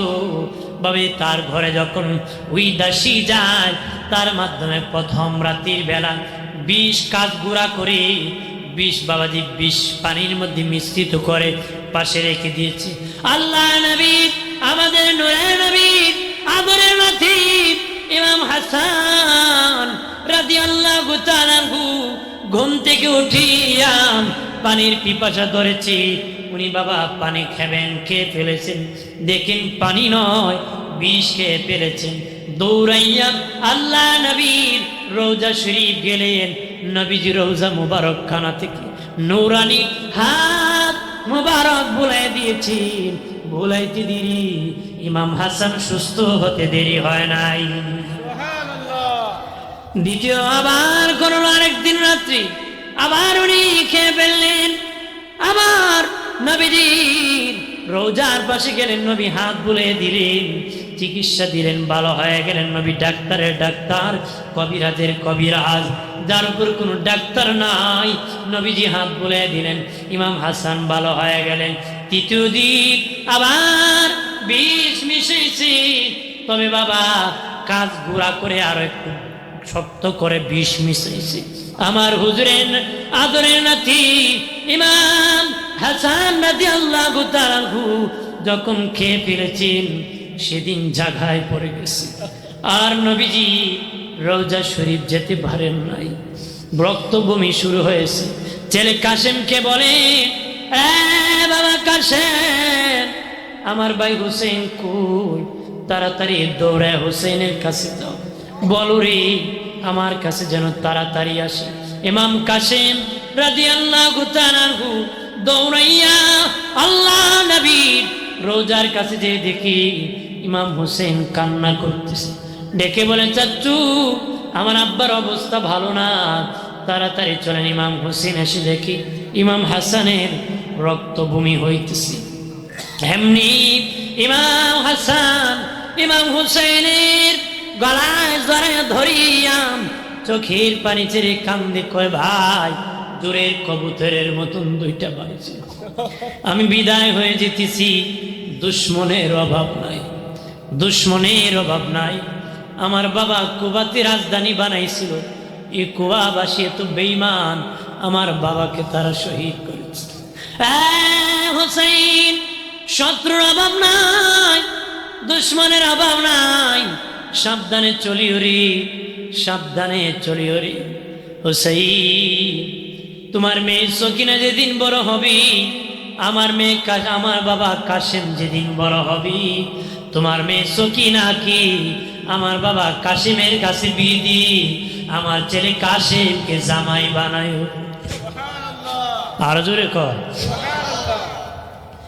এরপর ইমাম হাসান ডেকে বলেন, রে ভাই হুসাইন, যেদিন কিয়ামতের মাঠ কায়েম হয়ে যাবে, সবই আমার নানার উম্মতেরা পানি পানি বলে কাঁদবে, সেদিন আমরা জাহান্নামের ঘোড়ায় দাঁড়িয়ে যাব, মিজানের পাল্লায় উঠে যাব, শহীদের রক্ত নিয়ে দাঁড়াবো, শাহাদাতের জামা নিয়ে দাঁড়াবো। আল্লাহকে বলবো, আল্লাহ এর উসিলায় আমার নানার গুনাহগার উম্মতকে ক্ষমা করো। জোরে বলি এই বলে গলায় ধরে কান্দে, চির বিদায় দাও হে আমার ও ভাই হোসেন রে, ডাকিতেছে নানাজি ও ভাই রে, সে সালাম দিয়া আমি বিদায় হয়ে দাঁড়, ওই সালামের জবাব যেন বাইরে, ওই সালামের জবাব যেন বাইরে কাল হাশরের দিন পাই, ও ভাই হোসেন রে, ডাকিতেছি নানাজি আমার। এই বলতে বলতে ইমাম হাসান রাদিয়াল্লাহু তাআলা আনহু শহীদ হয়ে গেলেন। মদিনায় জান্নাতুল বাকিতে মা ফাতেমার পাশে রওজা দেওয়া হয়, কবর মুবারক হয়। ইমাম হুসেইন বড় মন মরা।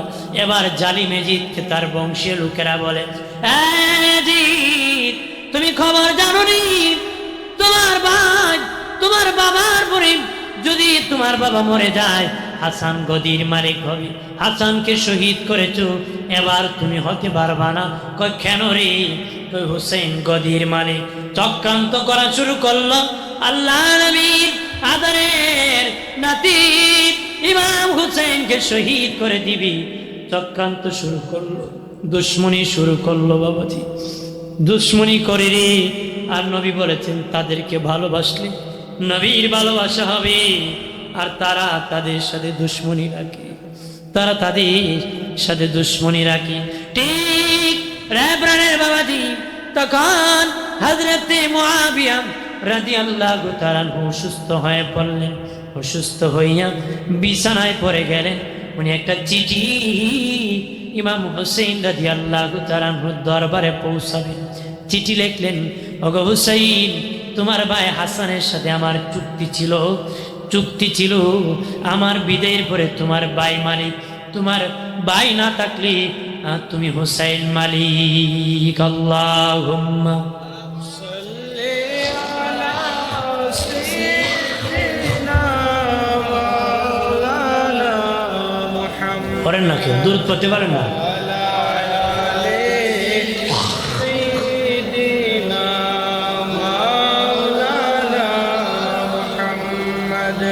জোরে সুরে বলি আল্লাহুম্মা সাল্লি আলা সাইয়্যিদিনা মাওলানা মুহাম্মদ ওয়া আলা আলি সাইয়্যিদিনা মাওলানা মুহাম্মদ। গাছে সিনল নবীজিকে, মাসে সিনল নবীজি, উম্মত হয়া চিনিলাম না, চিনল বনে হরিণী। আল্লাহুম্মা সাল্লি আলা সাইয়্যিদিনা মাওলানা মুহাম্মদ ওয়া আলা আলি সাইয়্যিদিনা। কোথায় আছেন দিনের নবী আমাদের কি চারিয়া, আপনি চারা কি লাভ হবে এ দরাতে বাঁচিয়া। আল্লাহ وعلى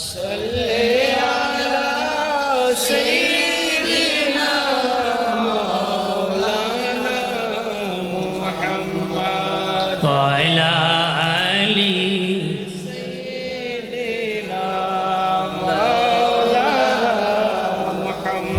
আমার বানের বাবা দ্বীপ খেয়াল করেন ভালো করে হযরতে মুআবিয়া রাদিয়াল্লাহু তাআলা আনহু চিঠি লিখলেন, ওগো হুসাইন আমার চিঠি বা আমার তো দেরি করবেন না, আমি খেলাপতির দায়িত্ব রাজত্বের দায়িত্ব তোমার কাছে আমি দিয়ে দিব, কিন্তু এজিদের কাছে খবর গেল অমুক ব্যক্তি মুআবিয়া হুসাইনের কাছে চিঠি নিয়ে যাবে, তুমি সামাল দাও, নতুবা তোমার বাবা হুসাইনকে গদি দিয়ে দিবে। ঠিক ওই যে লোকটা বাবা চিঠি নিয়ে যাবে তাকে এজিদ আটকে ফেললো, চিঠিখানা তার কাছ থেকে নিয়ে গেল, তার বাবা মুআবিয়াকে বন্দি করে ফেললো, কেউ বলেছেন হত্যা করে ফেললো।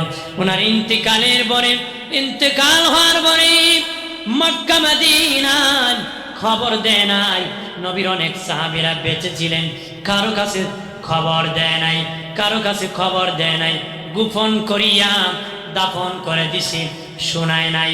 আর রাষ্ট্রে খবর দিয়েছি আমার বাবা মুআবিয়া অসুস্থ আছেন, আমার বাবা মুআবিয়া অসুস্থ আছেন, আমাকে দেশ চালাতে বলেছেন, আমার বাবা আপাতত দায়িত্ব দিয়েছেন, কিন্তু মিথ্যাবাদী বাবা মরে যাওয়ার পরে হযরতে মুআবিয়া রাদিয়াল্লাহু তাআলা আনহু বলেছিলেন, আল্লাহ নবীর সাহাবী হযরতে সালমান ফারসি রাদিয়াল্লাহু তাআলা আনহু নবীর নখ মোবারক কাটতেন, আল্লাহ নবীর আদরের সাহাবী হযরতে সালমান ফারসি রাদিয়াল্লাহু তাআলা আনহু নবীর নখ মোবারক কাটতেন। আমিরে মুআবিয়া রাদিয়াল্লাহু তাআলা আনহু বলেন, বড় বড় নখ মোবারক আমরা দাফন করে দিতাম, মাটির নিচে দাফন করে দিতাম, আর ছোট্ট ছোট্ট কণা কণা নখ মোবারক আমি শিশিতে বোতল জাত করে রেখেছি।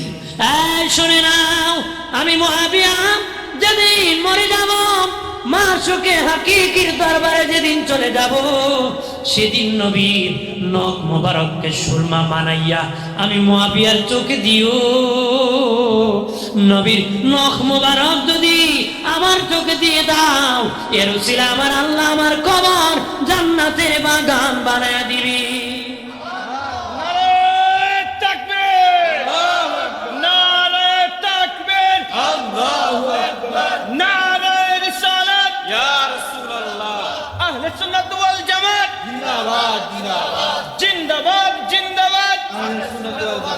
আমার বানের বাবা দ্বীপ ওই পাপিষ্ঠ এজিদ বাবা ইন্তেকালের পরে খবর দেয় নাই, মক্কা মদিনা না দিয়ে গোপনে দাফন করেছি।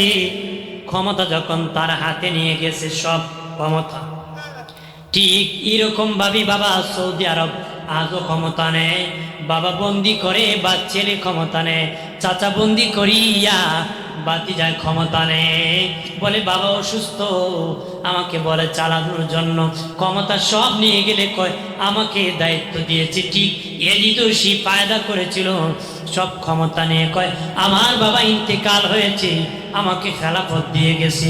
ইতিহাস বর্ণনায় ভুল আছে রে বাবা দ্বীপ, অনেকভাবে ইতিহাস বর্ণনা আছে, শুধু পেলেই পড়লে চলবে না, নির্ভরযোগ্য ইতিহাস পড়তে হবে।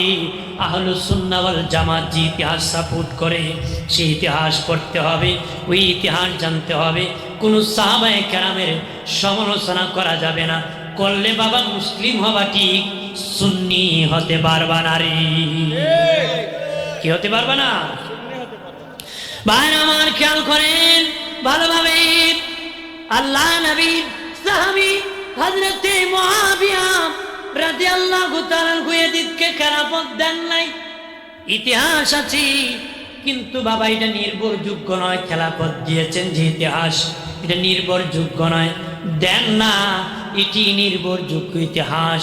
ইয়াজিদকে খেলাফত দেন নাই, সে জোর করিয়া ক্ষমতা নিয়ে আমার হুজুরের আদরের নাতি ইমাম হুসেইনের কাছে চিঠি লিখেছে, আমার বাবা খেলাফত দিয়েছে, তুমি আমার কাছে বায়াত গ্রহণ করো।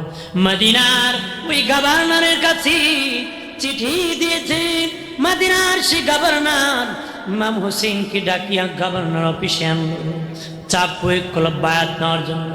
বিশেষ করে আব্দুল্লাহ ইবনে জুবায়ের, আব্দুল্লাহ ইবনে আব্বাস, হযরতে ওমর কি হযরতে বাবাজি ইমাম হোসেনকে চাপ প্রয়োগ করলো, তিনজনের বায়াত নেওয়ার জন্য চাপ সৃষ্টি করলো। আর অনেকের বায়াত নেওয়ার কথা বলেছি, তবে তিনজনের বায়াত নিতেই হবে এরকম প্রয়োগ করে দিল রে। যখন ইমাম হোসেন রাদিয়াল্লাহু তাআলা আনহু বুঝতে পারলেন যে জোর করে আমার কাছ থেকে তার কাছে বায়াত নিয়ে নিবি, আমাকে বায়াত করে ফেলবে, জোর করে সই নিতে চায়, আমি দিব না। উনি আগেই জানতেন, বুঝতে পেরেছেন, পাহারাদার যুবক দাঁড় করায় রাখছিলেন। সকল গভর্নর হাউস থেকে যুবকের নিরাপত্তায় বের হয়ে আল্লাহর নবী রওজার পাশে যায় বলেন, ওগো নানাজি, আমার নানাজি, যে মদিনা আপনার জন্য নিরাপদ ছিল, মদিনার মানুষ গান গেয়েছিল, আপনার মক্কা মানুষ আপনাকে যন্ত্রণা দিয়েছিল, মক্কা ছাড়িয়া মদিনায় চলে এসেছিলেন, মদিনার মানুষ তালা আলবাতু গান গেয়ে গিয়ে আপনাকে রিসিভ করেছিল, বিনা পয়সায় মসজিদে নববীর জায়গা দিয়েছিল, বলেছিল নবী কোনো টাকা লাগবে না, এটার মূল্য আখিরাতে জান্নাতে নিব, এইভাবে দিয়েছিল নবী। আপনার জন্য ছেলেরা, মেয়েরা, ছোট্ট ছোট্ট বাচ্চারা, বৃদ্ধরা গান গেয়েছিল, এত ভালোবেসেছিল। নিরাপদ নগরী, শান্তির নগরী, নিরাপদ নগরী। অবনানাজি এখন দেখি মদিনায় পাপিষ্ঠ জিদ আক্রমণ করতেছি, এই মদিনায় থাকলে সে আমার কাছ থেকে বায়াত নিয়ে নিবি, তার কাছে আমাকে বায়াত করতে বাধ্য করে ফেলবে, কি করব? আমি মক্কায় চলে যেতে চাই। নবী বলে, নাতিরা রে, ও আমার আদরের নাতি, যাও যাও, মক্কা যেতে অনুমতি দিলাম, তবে রে নাতি কারবালায় যাইতে ভুল করিও না রে। জোরে বলি, নাতি কারবালায় যেতে হবে রে, কারবালায় দিয়ে শহীদ হবারে, ওই শাহাদাতের বিনিময় আমার কোটি কোটি উম্মত নাজাত পাবে। ইমাম হোসেন, ইমাম হাসান জান্নাতুল বাকি তার আম্মা জান ফাতেমাতুজ জোহরার রোজা মোবারক জিয়ারত করলেন, ভাই হাসানের রোজা মোবারক জিয়ারত করলেন, আর বিনয় বিনয় কান্না করতেছি। মক্কায় চলে গেলেন, মক্কায় চলে গেলেন, মক্কায় থাকতেছি। বংশীয় লোকের আছে, ইমাম হোসেনের বংশীয় মানুষ মক্কা আছেন, তাদের সাথে নিরাপত্তায় আছেন। বাবাজি এজিদ দেখলো যদি ইমাম হুসেইন বায়াত না নেয়, তার গদি টক বক করতেছি, নড়াচড়া করতেছি, টিকে থাকতে পারতেছে না, তার গদি টিকবে না, গদি টিকাতে পারবে না।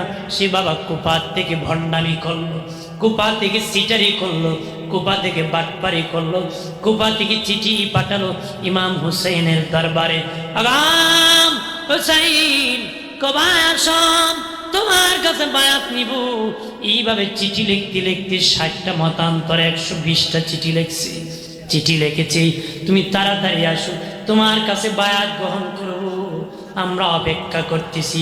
শেষের চিঠিতে লিখছি, হুসাইন আসেন না কেন? যদি না আসেন আমরা এজিদের কাছে বায়াত গ্রহণ করব, আর আদালতে কিয়ামতের দিন আপনার নানার কাছে আপনার বিপক্ষে বিচার দিব। আমরা চিঠি লিখেছিলাম আপনার নাতির হাতে আপনার নামে বায়াত নিব, কিন্তু উনি যান নাই, বাধ্য হইয়া এজিদের কাছে বায়াত নিয়েছি। ইমাম হুসেন দেখলেন জীবন চলে যেতে পারে, নানার কাছে বিচার দিলে মুখ দেখাতে পারবো না, জীবন দিতে রাজি, কিন্তু নানার কাছে বিচার দিলে মুখ দেখাতে পারবো না। আমি রওনা হব, কুফা চলে যাব, কুফা নগরীতে যাব। বংশীয় লোকদেরকে ডাকলেন, এইভাবে আমার কাছে চিঠি লিখছি কুফা যাওয়ার জন্য। তারা বলে, ও হুসাইন, বাবা হুসাইন, সাবধান, খবরদার, কুফা যাবা না, কুফাবাসী বেঈমান। ওই সময় কথা ছিল, তাদের কথার কাজে মিল থাকতো না, তারা কথা বলতো একটা, কাজ করতো আর একটা। খবরদার, তুমি কুফায় যাবা না রে। ইমাম হুসেইন বলে, না, যতই বাধা দাও আমি চলে যাব কুফা নগরীতে, কারণ তারা বিচার দিবে আমার নানাজির দরবারে, এটা আমি সহ্য করতে পারবো না। বংশীয় লোকেরা ডেকে বলেন, হুসাইন, হুসাইন শুনে নাও, ঠিক আছে যাইবা, তবে রে তোমার একজন প্রতিনিধি খলিফা কুফা নগরে আগে পাঠাও, সে দেখবে, পর্যবেক্ষণ করবে, যাচাই করবে, যদি ভালো মনে করে চিঠি লিখবি তাহলে তুমি কুফায় যাবা, মন্দ মনে করলে উত্তর দিবে তুমি যাবা না রে। হযরত ইমাম হুসেইন বলেন, ঠিক আছে, আমি একজন খলিফা পাঠাবো। কাকে আমি খলিফা মনোনীত করব? আমার চাচাতো ভাই মুসলিম বিন আকিলকে খলিফা মনোনীত করব। আমার বিষয়টি বাবা এই জন্য, যদিও কারবালার মাস নাই, কিন্তু ইমানদারের খোরাক হয়। কারবালার মাস না হলো মমিনের কাছে শুনতে বড় মজা লাগে, বড় দুঃখী, বড় কঠিন যন্ত্রণারে। মমিনেরা, ও তরুণেরা, ভালো করে শুনে না, ভালো করে শুনে না। ইমাম হাসান হুসেইন বলেন, আমার চাচাতো ভাই মুসলিম বিন আকিলকে খলিফা নিযুক্ত করলাম। মুসলিম বিন আকিল, তোমাকে আমার খলিফা মনোনীত করলাম। তুমি কুফায় দেখবা, ভালো মনে করলে চিঠি রাখবা, চিঠি পা আমার তো আমি কুফায় প্রবেশ করব। ইমাম মুসলিম বিন আকিল বলেন, ভাই হুসেইন, আমার চেয়ে ভাগ্যবান কে হতে পারে? আমার মতন ভাগ্যবান কে হতে পারে? আল্লাহু আকবার বলেন না। আমি ইমাম হুসেইনের খলিফা হয়েছি, আমার মতন ভাগ্যবান কে হতে পারে? আমার জীবন সার্থক, আমি ইমাম হুসেইনের খলিফা হয়ে গেছি। উনি রানা হবেন, ওনার দুইটা ছেলে, ছোট্ট বাচ্চা ইব্রাহিম আর মোহাম্মদ, তাদের মা বেঁচে নাই। তারা রাস্তায় ব্যারিকেড সৃষ্টি করে, গো বাবা কই যাও, কোথায় যাও রে বাবা? ইমাম মুসলিম বিন আকিল বলেন, ইমাম হুসাইনের খলিফা হয়েছি আর দাওয়াতি কাজে আমি কুফায় যাইতেছি। দুই সন্তান চোখের পানি ছেড়ে, গো বাবা আমাদেরকে সঙ্গে নিতে হবে। ইমাম মুসলিম বিন আকিল বলে, না না না বাবা, আমি বহু দূর যাব, তোমরা ছোট্ট মানুষ, না যাবে নাই। দুই ভাই বলে, বাবা আমাদের মা নাই, আমরা রাত হলে মা বলে চিৎকার করি। রাতের বেলা আপনার বুকে জড়াইয়া মায়ের সুখ পাই, বাবার সুখ পাই, সিনা জড়ায় ঘুমাই। আমরা কাকে জড়ায় ঘুমাবো? বাবা হয়তো আপনি থাকেন, আর যদি চলে যান আমাদেরকে নিয়ে যান। সন্তানকে সাথে লইয়া ইমাম মুসলিম বিন আকিল কুফা নগরে চলে গেলেন। বাবাজি দাওয়াত দিতেছেন। এক সপ্তাহের মধ্যে 40,000 লোক বায়াত গ্রহণ করেছে ইমাম মুসলিম বিন আকিলের হাতে।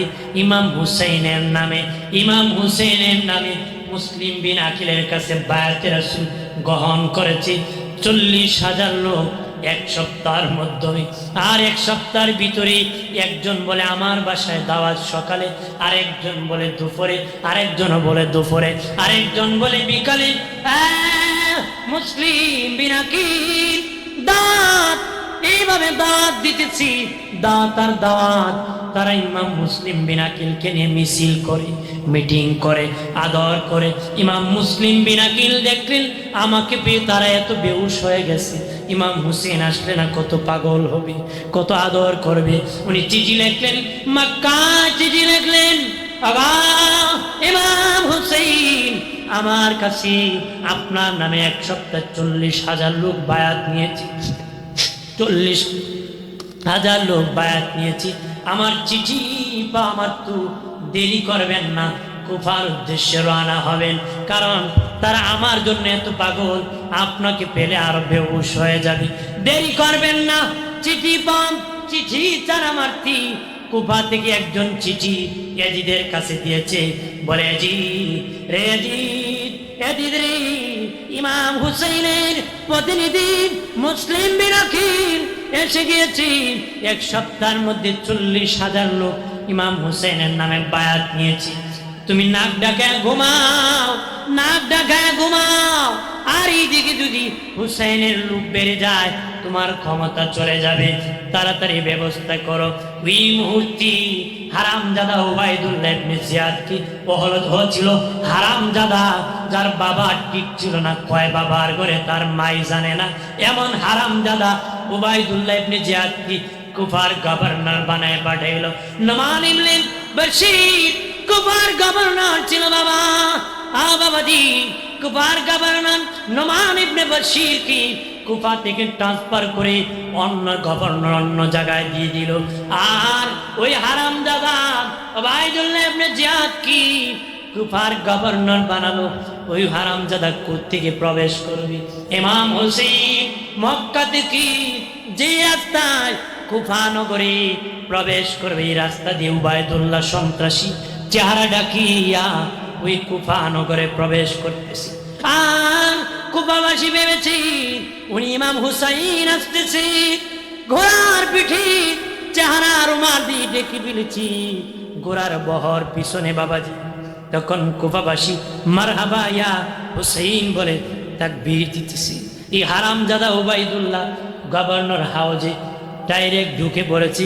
গিয়ে রুমালটা সরাই কর নোমান ইবনে বশীর, এই দেখো আমাদের আমিরুল মুমিনিন ইয়াজিদ তোমাকে এখান থেকে ট্রান্সফার করে দিয়েছে, আমাকে সেখানের গভর্নর বানাইছি। ওই পাপিষ্ঠ ইয়াজিদ কুফার গভর্নর বানাইছি, হারামজাদা কি বানায় সেখানে বাবা নোমান ইবনে বশীর চলে গেছে কুফার গভর্নর হইয়া। ওই হারামজাদা ওই দিন 40,000 লোক বায়াত নিয়েছিল, তাদের বিপক্ষে হুঙ্কার দিল। এই ইরাকবাসী, কুফাবাসী, শুনেছি মুসলিম বিন আকিলের হাতে ইমাম হুসেনের নামে নাকি তোমরা বায়াত নিছো। আর ইয়া হুসাইন বলে তোমরা তাকবীর করতেছো, একটারও আমি ছাড় দিব না। আমি উবাইদুল্লাহ ইবনে জিয়াদ আমিরুল মুমিনিন ইয়াজিদ আমাকে গভর্নর পাঠাইছি। হারামজাদা পাপিষ্ঠরে আমিরুল মুমিনিন কয়, আমাদের দেশে বহু পাপিষ্ঠ আছে, ইয়াজিদ রে আমিরুল মুমিনিন কয়। কথা হয় না? কয় কি না? খুশি পরি সাল্লাল্লাহু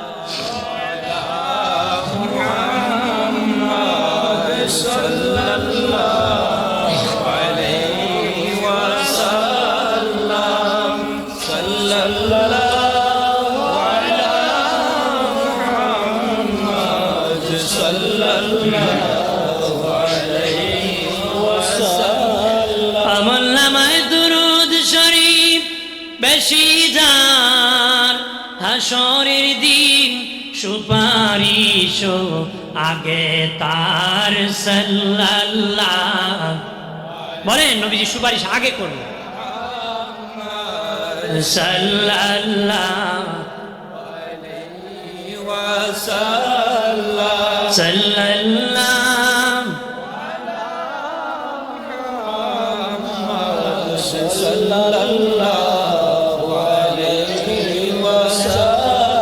আমার প্রাণের মুসলিম জনতা ভালো করে শুনে না, ওই বাবা উবাইদুল্লাহ যখন হুঙ্কার দিল বাবা 40,000 লোক ভাগিয়া চলে গেল, তার পলায় গেল ইমাম মুসলিম বিন আকিলের বিপক্ষে। ওই হারামজাদা উবাইদুল্লাহ হুঙ্কার দিল, অফার দিল যে তাকে যদি ধরে নিতে পারো ওই পুরস্কার দিব।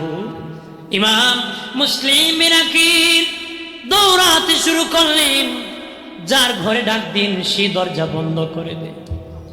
যারা আগের দিন শুধু দাওয়াত করেছে, দাওয়াত দিবে বলেছে, তাদের দরজায় ডাক দিলি তারা দরজা খুলে না, কয় ওগো মুসলিম বিন আকিল দরজা খুললে আমাদেরকে মেরে ফেলবে। এই কুফার মানুষ এত বড় বেঈমান বাবাজি। ইমাম মুসলিম বিন আকিল বলে, আরে আমি শহীদ হয়ে যাই ব্যাপার না রে, আমি শহীদ হয়ে যাব ব্যাপার না, কিন্তু আমি মারাত্মক ভুল করে ফেলছি। আমার ভাই হুসাইন আসার চিঠিটা আমি পাঠিয়ে দিছি, এখন একটা চিঠি যদি পাঠাই মক্কায় যাবে, কিন্তু আমার ভাই পেয়ে তো আর মক্কায় নাই, রওনা হয়ে গেছে। মধ্যখানে তো চিঠি পাঠানো যাবে না, মারাত্মক ভুল করে ফেলেছি। এইভাবে বাবাজি ও বলতে বলতে ইমাম হুসাইন রাদিয়াল্লাহু তাআলা চিঠি পাইয়া কুফার উদ্দেশ্যে বাবাজি 72 জনের কাফেলা অথবা 80 জনের 82 জনের কাফেলা, শিশু বাচ্চা নারী পুরুষ ঘোড়ার পিঠে চড়িয়া কুফার উদ্দেশ্যে রওনা হলেন। আস্তে আস্তে আস্তে আস্তে একটা জায়গার মধ্যে আসলেন। জায়গাটা কেন জানি ভয়ঙ্কর জায়গা মনে হইতেছে, ভয় লাগতেছি, ভয় লাগতেছি। ওনার বোন জয়নাব রেখে বলে, ভাই হুসাইন, ভাই হুসাইন, জীবনে বহু জায়গায় গিয়েছি, এমন ভয়ঙ্কর জায়গা দেখি নাই। এটা কেমন জায়গা রে, ভয়ঙ্কর লাগতেছে। ইমাম হোসেন বলে, বোন অপেক্ষা করো, আমার নানা বলেছি যে জায়গায় আমি শহীদ হব ওই জায়গাটা আমার জন্য ভয়ঙ্কর হবে। রে বোন আর অপেক্ষা করো। সামনে গেলেন, ঘোড়ার পাও দেবে যায়। বলেন ভাই, কত মাটি দিয়ে ঘোড়া দৌড়াইছি, শক্ত মাটির মধ্যে ঘোড়ার পাও দেবে যাইতেছি। ইমাম হুসেন বলেন, বন্ডি নানা বলেছি ঘোড়ার পাও দেবে যাবে, আরো পরীক্ষা বাকি আছে। তাবু টাঙ্গাবো, কুটা গাড়বি, ফিলার গাড়বি। তাবু টাঙ্গানোর জন্য বাবা তাবু গাড়বি, স্বাভাবিকভাবে গর্ত খনন করলে পানি বের হয়। কিন্তু কারবালায় যখন বাবা তাবুর খুঁটা গাড়তেছি, খুঁটি গাড়তেছি, পিঙ্কি দিয়া রক্ত বের হতেছি। লাকড়ি আনবি, গাছে কাঠ কাটবি, লাকড়ি আনতে গিয়েছি বাবাজি, স্বাভাবিক গাছে আঘাত করলে কষ বের হয়, কিন্তু সেখানে পিঙ্কি দিয়ে রক্ত বের হতেছে। এবার ওনার বোন জয়নাব ডেকে বলি, রে ভাই হুসাইন, জীবনে অনেক কাঠ কেটেছি, এরকম দেখি নাই, জীবনে অনেক মাটি কাটতে দেখছি, কষ বের হয় গাছ থেকে, মাটি থেকে পানি বের হয়, এটা কেমন? ইমাম হুসেন কয়, বোন আমার নানা বলেছে যেখানে আমি শহীদ হব ওই জায়গার গাছ থেকে কষ না রক্ত বের হবে, মাটি থেকে রক্ত বের হবে, এটার নাম কারবালা, এখানে আমি হুসাইন শহীদ হয়ে যাব।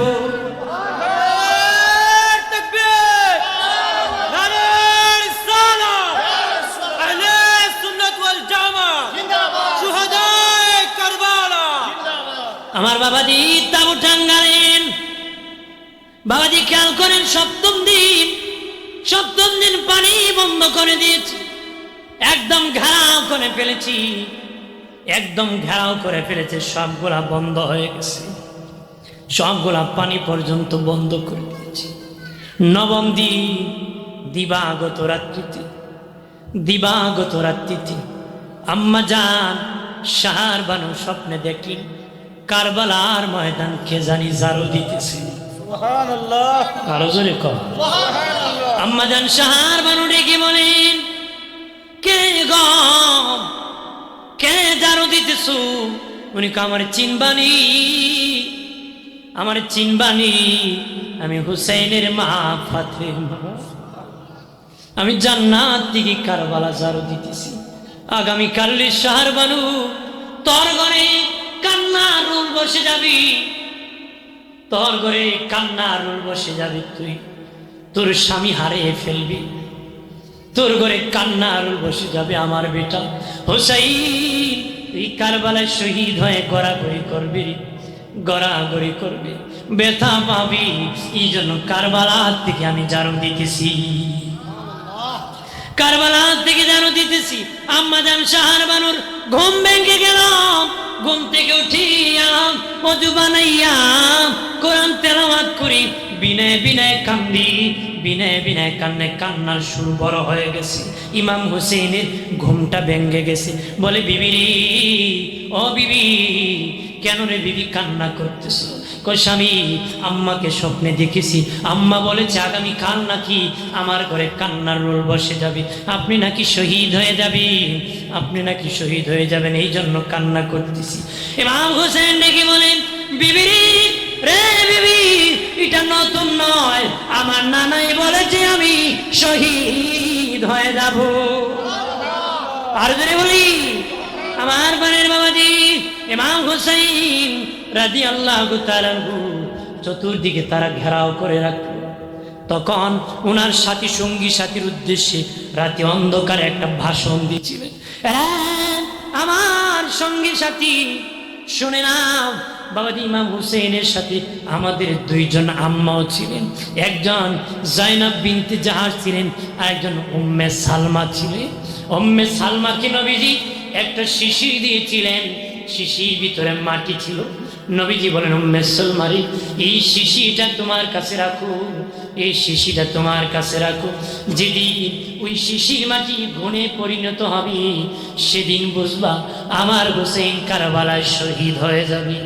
আম্মা জান উম্মে সালমা বলেছিলেন, নবীজি ওই শিশি আমার কাছে না দি অন্য কারো কাছে দিতে পারতেন, আমার কাছে কেন দিলেন? নিশ্চিত মনে হয় গো নবী, আমার ভাই হুসেইনের সাথে আমি কারবালায় যাব। নবী কহা, উম্মে সালমা তুমি কারবালায় যাবা, শুধু তুমি না, জয়নব বিনতে জাহাশও কারবালার মাঠে আসবে। ঠিক সত্যি যেদিন ইমাম হুসাইন রাদিয়াল্লাহু তাআলা আনহু কারবালায় যেদিন এসেছিলেন, আমাদের দুইজন আম্মা উম্মে সালমার জয়নব বিনতে জাহাশ এসেছিলেন। নবীজি ইমাম হুসেইন তখন তার পরিবার সকলের উদ্দেশ্য, নারীদের উদ্দেশ্যে, পুরুষদের উদ্দেশ্যে ভাষণ দিয়েছিলেন। আমার সঙ্গী সাথী, এই দেখো তাবু খুলে দিতেছি, বাতি নিবে দিতেছি, সোজা অন্ধকারে তোমরা বাড়ির দিকে চলে যাও, সোজা বাড়ির দিকে চলে যাও। তোমাদের ক্ষতি হোক আমি চাই না, তোমাদেরকে মারার জন্য আনে নাই, আমি হুসেনকে মারার জন্য তারা এনেছি, আমি হুসেনকে শহীদ করার জন্য এনেছি। তোমরা চলে যাও রে। রাতে অন্ধকারে বাতি নিবে দিতেছি। সঙ্গী সাথীরা ডেকে বলে, আবা হুসাইন, ও হুসাইন, না না, তোমাকে কারবালায় রাখিয়া বিপদে ফেলে দিই, আমরা কেউ যাব না। যদি চলে যায় নবীর দরবারে জবাব দিতে পারবো। আমরা কেউ যাব না, কেউ যাব না, কেউ যায় নাই। ফজরের আজান ইমাম হুসেইনের তাবুতে হলো, ইয়াজিদের তাবুতে ফজরের আজান হলো। ঠিক নামাজ দুই তাবুর মধ্যে হয়ে গেল। নবী বাবাজি ইমাম হুসেইনের বিবি শাহরবানু ডেকে বলে, স্বামীরি 8 দিনের বাচ্চা আলী আসগরের পানির জন্য কাতরাইতেছে, জিব্বা শুকিয়ে গেছে, আমারও খাবার নাই, পানি নাই রে স্বামী, স্তন শুকিয়ে গেছে, দুধ নাই, জিব্বা পর্যন্ত শুকিয়ে গেছে, পানি নাই। একটু যদি আমার 8 দিনের বাচ্চা, শিশু বাচ্চার জন্য যদি একটু পানির ব্যবস্থা করত। তখনও বাবা ফুরাত নদীর চতুর্দিকে বেঈমানেরা ঘেরাও করে রাখছে। ইমাম হুসাইন ডেকে বলেন, বিবি রে, পানি তারা দিবে না রে বিবি, পানি তারা দিবে না। ওনার বিবি শাহরবানু ডেকে বলে, স্বামী দেখেছি তারা আজান দিয়েছি, নামাজ পড়েছি, আজান দিয়েছে, নামাজ পড়েছি, তারা কোরআন তেলাওয়াত করতেছে। স্বামী যারা তেলাওয়াত করে তাদের দিলটা নরম থাকে। ইমাম হুসেন বিবি যদিও তারা নামাজ পড়ে, তাদের দিল নরম হবে না রে, তাদের দিল নরম হবে না। স্ত্রীর মন রক্ষা করার জন্য শিশু আলী আসগরকে কুলে লইয়া ফোরাত নদীর পারে যায় বলে, দিদের শূন্যরা শুনে নাও, আমি পানি পান করবো না রে, আমি পানি পান করবো না। এই দেখো আমার শিশু বাচ্চা আলী আসগর 8 দিনের জন্য, আমার বাচ্চা যদি বেঁচে থাকি তোদের বিপক্ষে অস্ত্র ধরবে না, আমার এই বাচ্চাকে একটু পানি দিও রে। এই বেঈমানেরা নীরব, কথা বলে না। নীরবতা হলো অনুমতির লক্ষণ। ইমাম হুসেন ভাবলেন, মনে হয় অনুমতি দিয়েছে, এমনি ফুরাত নদী নেমে গেলেন।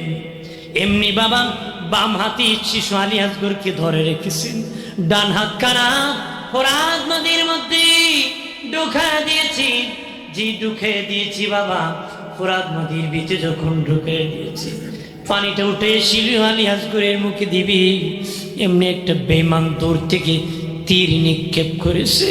এমনি শিশু আলী আসগরের বুক দিয়ে ঢুইকা পিঠ দিয়া বাহির হয়ে গেছে।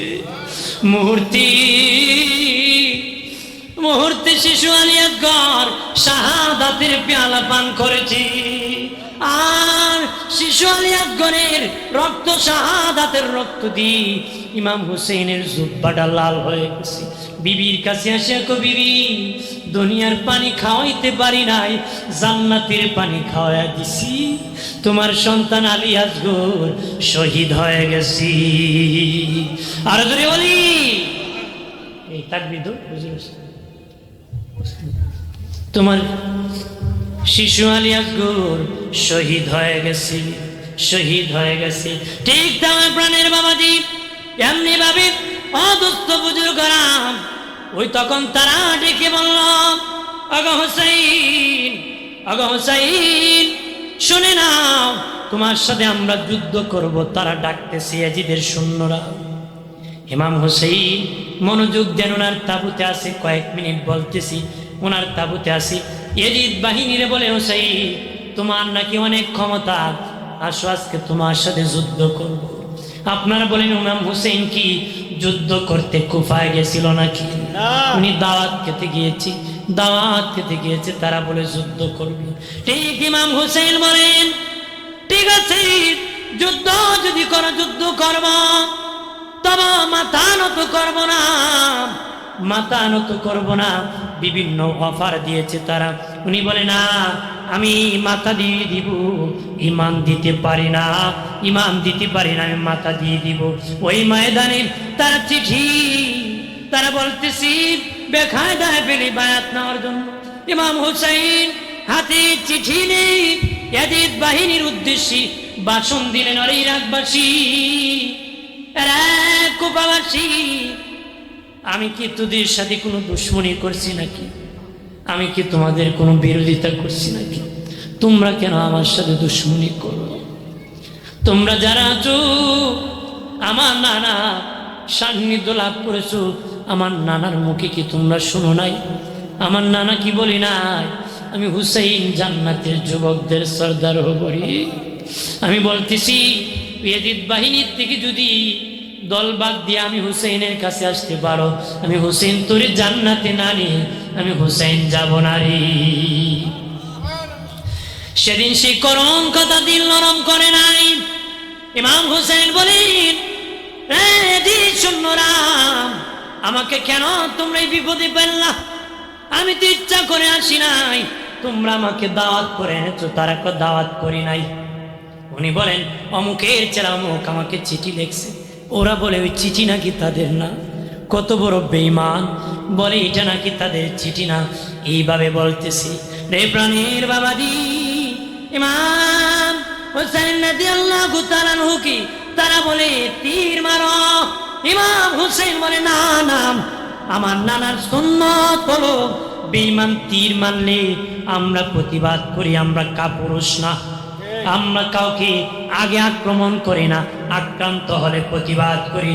যুদ্ধের মাঠে আমার নানার সাহাবীরা জিহাদ করতে গেলে যখন কাফিরদের কি তীর মারার প্রস্তুতি নিতেন, যতক্ষণ সর্বপ্রথম কাফেররা তীর মারত না, ততক্ষণ আমার নানার সাহাবীরা তীর মারত না। নানার কাফেররা তীর মারার পরে প্রতিবাদ করা হলো নানার সুন্নত। প্রথম তীর মারা সন্ত্রাসী, প্রতিবাদ করার নাম জিহাদ। আমরা সন্ত্রাসী না, আমরা জিহাদ করি। তোমরা তীর মারো, তারপরে আমরা প্রতিবাদ করব। কারবালার মাটি একটা যুবক ডেকে বলে, ও হুসাইন, আমি অমুকের বেটা অমুক, তোমাকে তীর মারতেছি। এইভাবে তীর যখন মেরে দিয়েছি, ইমাম হুসাইন কয়, একটা কথা যাবে না, চলো ধরো। বাবাজি এগিয়ে যখন গেল, এদিক কোন বেঈমান, এদিদের কোন বেঈমান পারতেছে না ইমাম হুসাইনের সাথে, একটাও পারতেছে না যুদ্ধ করে। তখন তারা দেখলো হুসাইনের কাছে পরাজয় হয়ে যাবে, তখন এইভাবে যুদ্ধ নয়, মল্লক যুদ্ধ করবো, একজন একজন করে জিহাদ করব। হুসাইন রে, একসাথে নয়, তোমার যারা যুদ্ধ করবে একজন একজন করে পাঠাবা, একজন একজন করে। ইমাম হুসাইনকে আমি বুঝতে পেরেছি, তোমরা চাও আমাকে শহীদ করে দিবি, আমার বংশকে শহীদ করে দিবি, এই জন্য তোরা চাস একজন একজন করে যুদ্ধ করবে, নতুবা আমাকে হারাই দিবি, আমি শহীদ হব রে, আমি ঈমান দিতে পারবো না। একজন একজন করে জাহাজের মাটি যাইতেছি, আলী আকবর শহীদ হয়ে দিছি বাবাজি, একজন একজন করে আমি শট করে ফেলতেছি, শহীদ হয়ে যেতেছি। ইমাম কাশেম আসিয়া কো চাচ্চু অনুমতি দেন, আমি জাহাজে শহীদ হয়ে যাব, আমি যুদ্ধের মাঠে শহীদ হয়ে যাব। ইমাম হুসেন কই কাশিম রে কাশিম, তুমি তাকো, তুমি যদি শহীদ হয়ে যাও তোমার মাকে খেয়ে দেখে রাখবি রে বাবা কাশিম। ইমাম কাশিম ডেকে বলে চাচ্চু, আমার আব্বা বিদায়ের আগে ওসিয়ত করেছিলেন, ও বাবা কাশিম রে, তুমি থাকতে আমার ভাই যেন বিপদে না পড়ে। চাচ্চু আমি বেঁচে থাকবো, আপনি শহীদ হয়ে যাবেন, হতে পারবে না, দোয়া দিয়ে দেন আমি শহীদ হয়ে যাব, যুদ্ধের মাঠে শহীদ হয়ে যায়। ইমাম জাইনুল আবেদিন ডেকে বলে আব্বা অনুমতি দেন, জিহাদে যাব, আমি যুদ্ধে যাব।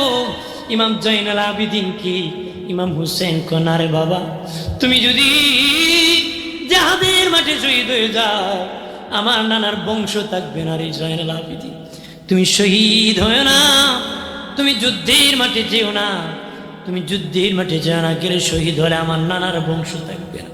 এ জাইনুল আবেদিন তুমি বেঁচে থাকো রে, আমি হুসেন শহীদ হয়ে যাব, আমি হুসেন কারবালা শহীদ হয়ে যাব, তুমি দুনিয়ার কোনো বাদশার দরবারে বিচার দিও না রে। আমাদের শহীদের খবর দুনিয়ার কোনো বাদশার দরবারে বিচার দিও না, জীবনে কোনোদিন যদি মদিনায় যেতে পারো